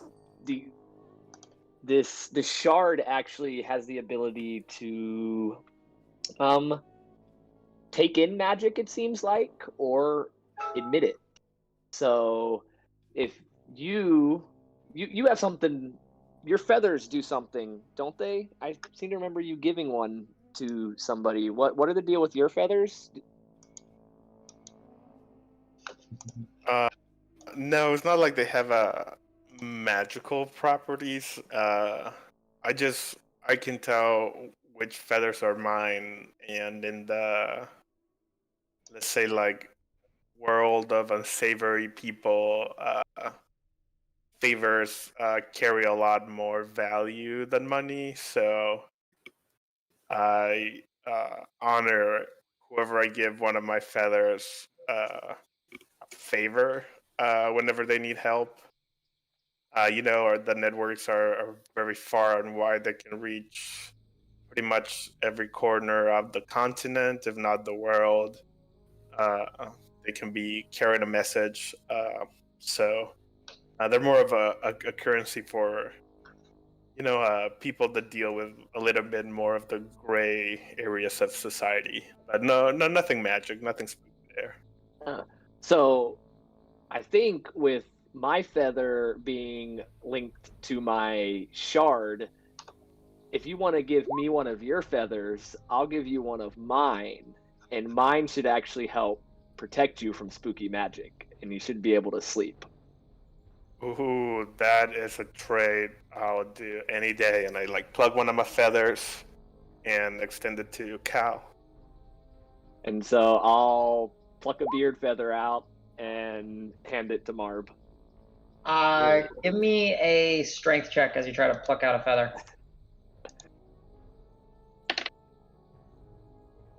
$18 plus 0. Zero. So 18. Yeah. It like you see how easy Marb just kind of plucks out a feather, and you go, and then you have to get both hands and you give it, and it's a good tug, and it comes out. Like when you pull a nose hair. I hope you've never had to do that, but if you ever had the experience of pulling a nose hair, it feels like that shot just goes straight through your jaw, up into the side of your head, and then and you hand him the feather.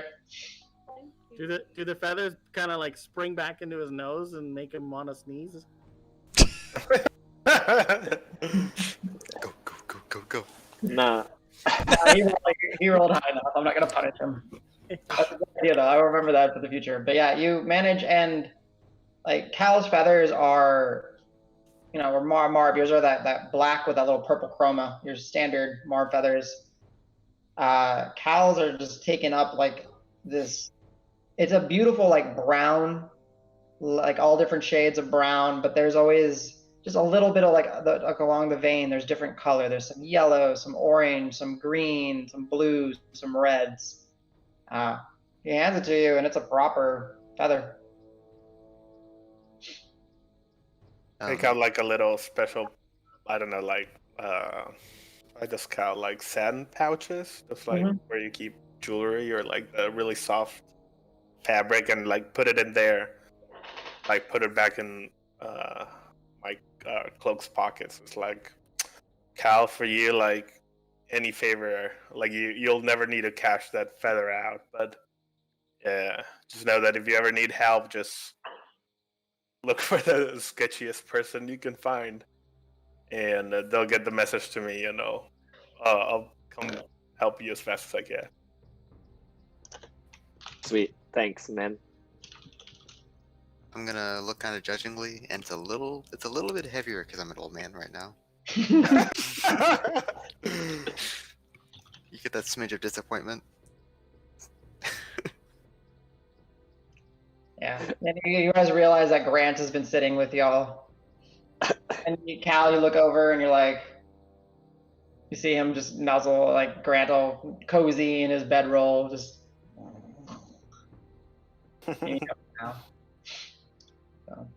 So anyway, I think I'm gonna do a quick stroll around camp. Marb, you should get some sleep. You should be good now. That feather, nothing spooky will happen to you out here. Yeah, I'll stay looking at the stars and touch the feather, be you know what, maybe I will. Maybe I'll skip the last watch or whatever. Yeah. And Marb, you do like maybe not even completely like actively allowing yourself, but you do fall asleep, and it's a good rest. Cal, go ahead and give me a perception check as you're doing one more perimeter. Al, are you doing anything else? I'm gonna turn back into myself and assist with the perimeter. I'll let Cal know that if we have time, you said you felt safer in the swamp, which makes sense. I feel like you spent a lot of your life here, but could I ask you some questions about managing plants if we have time? Like, the concept doesn't make sense to me. They're plants. Yeah, I mean, I did spend quite a bit of, I didn't spend as much time around this part of the swamp, so it was more in Mothra's area. So, and to my knowledge, there weren't any man-eater plants there. But yeah, I know some things about it. So ask away. Nice, nice. Any information is good information because I had a bad time. Yeah. Well, I mean, did you see my thorn whip? I don't know how to spell that. Your what? My thorn whip. Oh, it was silver, right? Yeah. I almost got distracted by it, but the fear of being eaten again was a little bit stronger. Yeah, it caught my eye. It was fantastic. What was that? Well, out here in the wild, like maybe in your town, it's just plants are alive. Plants are magic. Plants can be more powerful than humans, and like, yeah, it's not that strange. Like we need food to eat. Like sometimes they sustain theirself. Like we can eat meat and plants, they can do the same to sustain themselves, and they have a desire to live and grow and survive. Survival instinct. Wow. I guess meat explains how it gets so big. Because where I grew up, we had gardens but that was just water and sunlight, the usual. And I just kind of assumed that was all plants. Wow. And I guess as far as magic went, we had an herbalist, but that was for like common sicknesses, not. I never had to go to an herbalist for like curses and much magical, Yeah. No, the nature and magic, and they're combined and together a lot of times. And just think of Mothras. He's bigger than what you would expect as well, I would assume. You've never seen a toad as big as him. Mm-hmm. Oh no, I can definitely give that to you. This swamp and its inhabitants just powerful, magical. I don't know. I've never seen anything like it until now, and I guess the spooky is kind of putting me off, but the magical it's very nice. When it's not trying to kill us. Yeah. Yeah. If you guys have nothing else to discuss, and that Marb will have fallen asleep, and your watch would have continued for about another 3 or so hours. Quiet, uneventful. Cal's are you're so happy, like you're home essentially. You're not like back in your hometown, but you're like at the same neighborhood kind of thing, if that makes sense. You're not like in your own neighborhood, but you're not the same part of town. So Yeah. it comes time to go and wake Grant up, and as you do, Grant wakes up with ease, and the rest of the guys, they all just seemingly kind of stir and start to rise, and everyone's just kind of up, and it's not even the end of the proper night shift and patrol, but all of you feel well rested, ready to go. You guys can all go ahead and hit that long rest, as you guys have completed at least 4-ish hours of every one of y'all getting some sort of rest.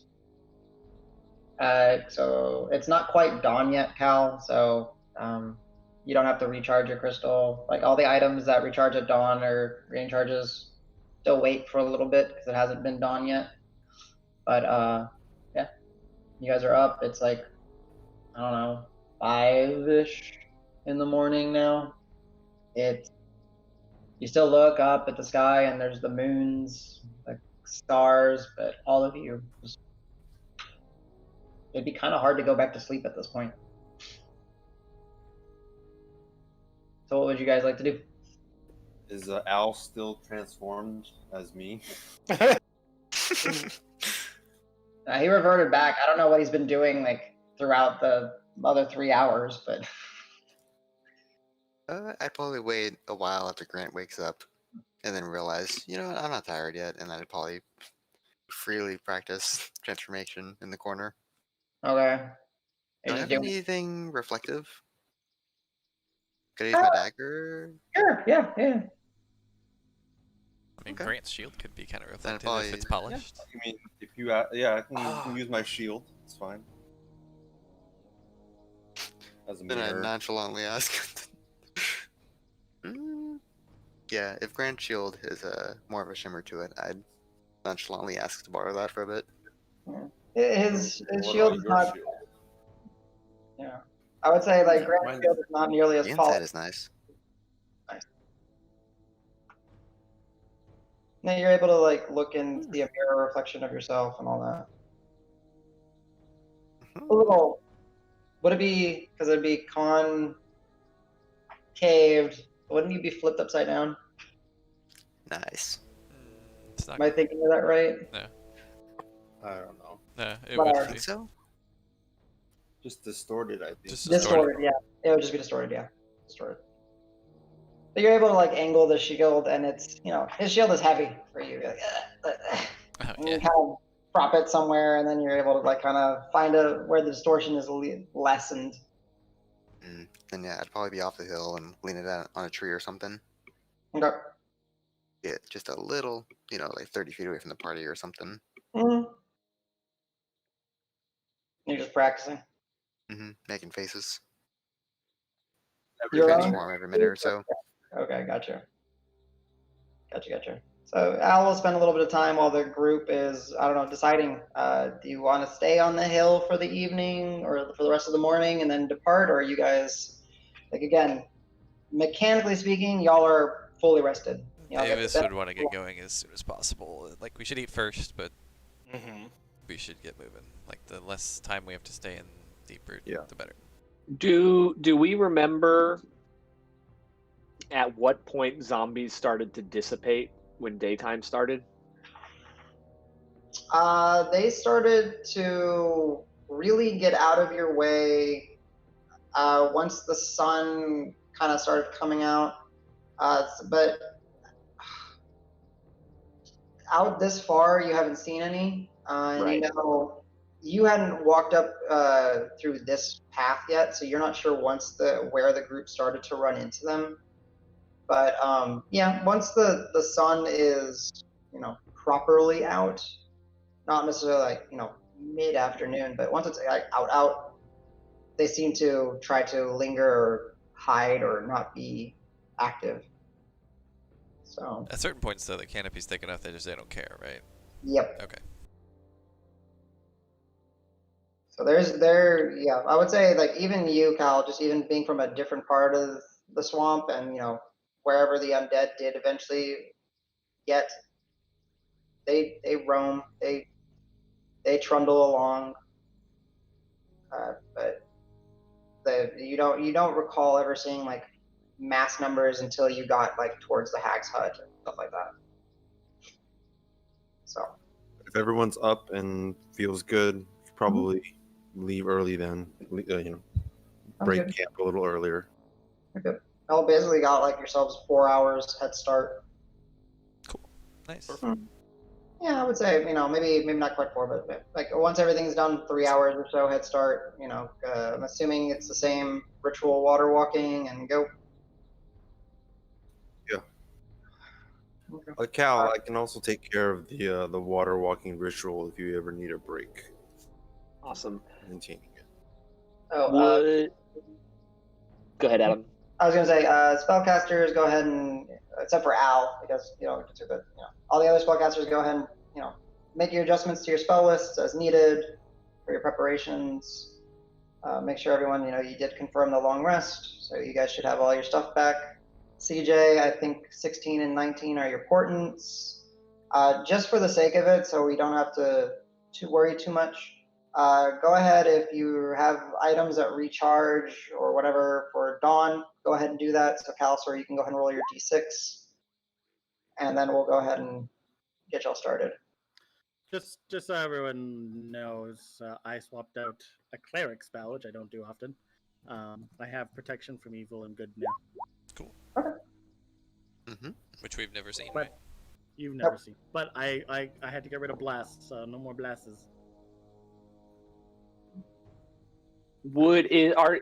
Is the swamp too thick at this moment for Bray to be effective? Question. That's a So good question. it's a very good question in the fact of how it would interact with water walking. Mm-hmm.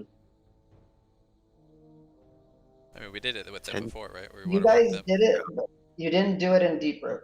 Yeah. Oh, it was on the Once you guys outskirts. once you guys got a little bit further out, y'all did it, and then there the terrain actually did become, well, it went away from being like gnarled, planty marsh to like swamp, and there was enough flat and not as much obstruction in the Bray's way. Cal, I'll just say, nature-wise, you don't think it would be a benefit to have the Brays out in Deep Root itself. Certainly will be a benefit, once you get out of here. Right, and I know like the hills become more dense the closer that we get. Isn't that right? Yeah. So To where it might be more beneficial just the closer we get, where we're like on hills a lot more as well. Maybe. yeah, that might be it. Where you kind of just, from what you've noticed, and from even, I don't even remember, Cal, if you were with the group at the time or if it was before you joined, but the group did, with Pebble Scouting, realize that it seemed that at some point the hills became more and more frequent. Mm-hmm. So yeah, the Brays might become more useful in a day or two or so. But yeah, so Crass Menagerie, you get a nice early start to the day. Water walking ensued. Unless if someone is going to really try to do anything out of the ordinary, or unless if you guys want to interact with one another, we can just see how your days of travel go. See if anything crosses your paths or any odd occurrences happen. Not odd, but I would try and keep the map up to date. So like whenever we get started in the morning, I would try and get my bearings, make sure I know which direction we're facing, so I can get the map going and all that stuff. Okay. Yeah. So you're able, especially based off like your performance on the map, or your ability to work on the map last night. Pretty much exactly where you are according to where you had markings Right. previously, and it's easy enough to continue the trail, and you're able to see all the hills. And doing the early start and all that, you're like, oh, we might be able to get to like 7 hills today or something. Okay. A significant number. You won't quite make it to the Hag's Hut today, but I mean, if the group is working as a cohesive unit, you're definitely shaving time at this point. So again, if no one has any, key things that they wish to do, just let me know how you're contributing to the day's travel. That'll be, again, like the group check. It might be the exact same things that y'all were doing, but just to know. We'll just see how the next day, the next day, and at any point when you wish to role play or interact or something, or if something bad happens, I'll let you know. So real quick, fun role play and shout out. Every time I check the map, I'm like, man, Dragnar was so good at this stuff. I wish he was here with us. Yeah. Right? Did I hear you say that? Yeah, I'm not like trying to hide it. I will disguise self into Dregnar. If Al my sees God. that, I mean, if Al sees that, did I he'll notice do it him as well. doing that? I don't know. Like, are you doing that out of my view? Ragnar. No, I'll just be like, hey, maybe this will cheer you up, buddy, and I'll just snap my fingers and. It's not the same, but that's pretty funny. It is nice because like he tries, and just the sheer dimensions Yeah, you're of too rock, big. you know, the illusion. He's just a little You're a bit taller taller and a version. little bit wider. Yeah, it's Dregnar. It's like, As if needs you some had work. like 15% more Dregnar, you know? I mean, more Dragnar, more better, That's right? right. I don't know. The But little he- the tiny package is kind of what made it so imposing almost. Yeah. So, but yeah, Leave that on for the full hour. okay, yeah. So go ahead and mark off that spell slot. And you Yeah. marked around as Dregnar. So yeah, I guess I will start with rock. Are we doing the same pebble, bamf, and walk? Less so since we're kind of got the hills in line, so I'll just like every now and then bamf into her just to make sure like we're on course. Okay. But I'm more so interested in seeing if there's anything cool in the swamp on our journeys. Okay. So not so much helping the party, it's just being curious. All right. Are you curious in? I should ask, like, and what's got your curiosity? Are you like vegetation, animal? Yeah, like a cool plant I haven't seen before, or like like an animal runs by, or you're like just anything naturey that I haven't seen that I'm like, oh, cool, what's this? Okay.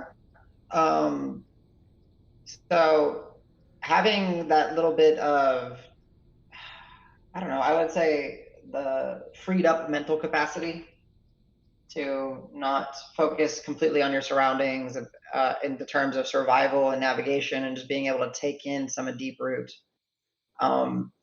With the light spells going and the drift globe with you guys, and being fairly confident that Pebble is, Pebble's doing Pebble things. And whenever you check in on her, she's up on the canopy, perched, waiting for that mental note that she's good to keep progressing forward.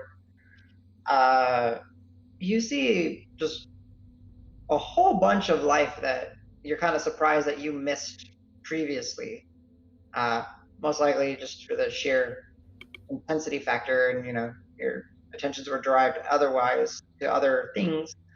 But there are all manners of different types of molds and slime molds and stuff like that of different colors. There's like purples and yellows and oranges. You see different types of plants, some that have flowers that are growing, and it's wherever like the god rays happen to pierce through the canopy. And as you're kind of going there, Calisor kind of comes by and starts gathering some of those plants and starts rubbing them, and then just starts handing them out to people. So you guys have some insect repellents. Rock, go ahead and give me a sort of, yeah, it could be your choice. Perception, survival, something along those lines. Let's go survival, and I roll a 16 portent to get a 20. 20? Okay. So as you're kind of walking through and that, you start going and you start feeling like the ground beneath your feet get a lot more damp. And you start approaching, and then you take a step, and then you very lightly step, and you're like, no. And you just kind of realize, and you back up, and then you kind of, with your staff, you just kind of over to the side, and just kind of move it to get more light and allow your eyes to see. And it's just this large, almost like a tar-like pit. And there's just like some like mist kind of like a greenish hue just kind of floating up above it. And then you just kind of observe it for a little, and you just see this little bubble go. And you just know that you're starting to get to an area where you might need to keep an eye out on these, as well as like man-eater plants. But yeah, there's a beautiful amount of vegetation. Eerie, but still pretty. Like, you kind of lose yourself in some of it. I'll point out the tar pit to everyone and be like, hey, keep your eyes out for these. And any flowers that I pass, I'll pluck a flower here and there and maybe nibble on one or two of them. Just see how things go. With that nature check, survival check, you're able to, maybe by luck, pick flowers that you nibble on that don't upset your stomach or cause your throat to swell shut or anything like that. So it was a good day. Okay, cool. And then just working with Pebble, you're able to, with Davis's map and with Pebble, keep the group easily. I guess I'll go to Marb. What are you doing to assist the group? Are you doing something selfishly? Just keep an eye out for danger.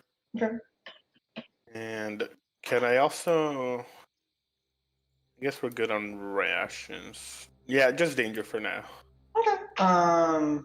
Go ahead and your choice. If you're looking out for danger, you can give me a perception check. If you're just trying to guide the group as best possible, you can go ahead and give me a survival check. If there's something else that you have in mind, let me know.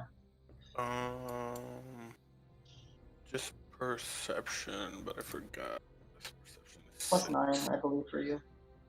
Oh yeah. That wisdom. Nice. Yeah. With Rock pointing out some of that bog pits, you are able to keep the mental note on that. You're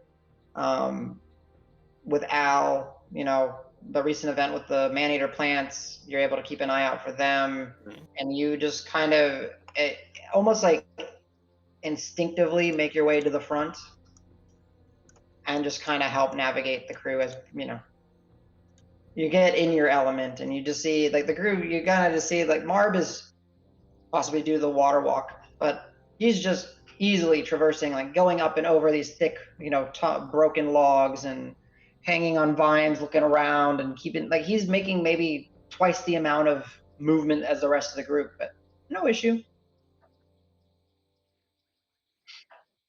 So, Davis? Same as before. I saw you light up, but I don't. Oh, it said same as before, just blazing trail. All right, blazing trail. Go ahead and give me athletics check. Okay.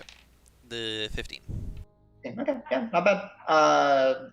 You're getting more familiar with which, vegetation you can bother and which ones you don't bother with.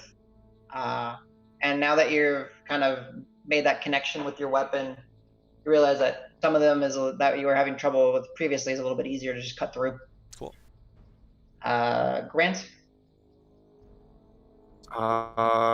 Not doing anything different, especially because Rock's not actually bamfing as much as yesterday. So I guess he's just kind of marching along, keeping an eye out. Nothing else in particular. Sure. Easy enough. I meant to ask, are you, I should ask the entire group this, I first forgot. Are you guys marching through the woods and all that in just full gear on you, or is anything else that you wouldn't typically have in yourself stowed in the bag of holding to make it lighter or less clumsy? I'm definitely in full gear. Same. I know it's uncomfortable, but I just, No, I get you. We're wading into battle. Alex, ready for battle, yeah. Yeah, I get you. So, as the travels are going through and Calusor, as Davis is chopping away your druid crafting some plants back, try to make it look like it's a natural break and it has time to grow over. Honestly, I would also just try and forage any kind of food that we could eat along the way as well, knowing that I've lived in the swamp. I would know certain edible plants and stuff like that I would try and nab. Okay, go ahead and give me a survival check. 15 plus 20 total. 20 total. Okay, nice. Yeah. It's interesting along those lines of where Rock is kind of meandering around and observing and taking in some of nature. There's times where you see him wander off and then he's about to check something out and you kind of oh, that's actually a good. good find, and you kind of take it and like you get some like long, thin grasses that are good to chew on, and they kind of clean the teeth and keep your mouth fresh and all that. And you manage to find some of those flowers again for the keeping the insects off, and you're able to actually forage some food. Go ahead and roll me 2d4 if you don't mind. We'll see how many rations you managed to collect for the day. That's okay. Yeah, you managed to collect 7 rations, the equivalent of 7 rations of various swamp edibles. But yeah, the crew, you guys are making good time, especially with Marb, you know, trekking. You guys have been down this path and you're able to confirm where you guys have gone, the water walking. First night or first day is just, or second day here, 7 hills, and you guys get to the night easy. You guys are able to make camp, make rest. Is there anything you wish to achieve or accomplish during the night? Other than possibly, I'm assuming, gut putt, or are you not holding off on that, or anything else? And we can actually take a break if people want, because it's 11:30 and we've been going for quite a bit without a break. Yeah. All right, so we'll say you guys get to the hill. We'll figure out what you guys are doing for the evening once we get back from, call it a 5-10 minute break.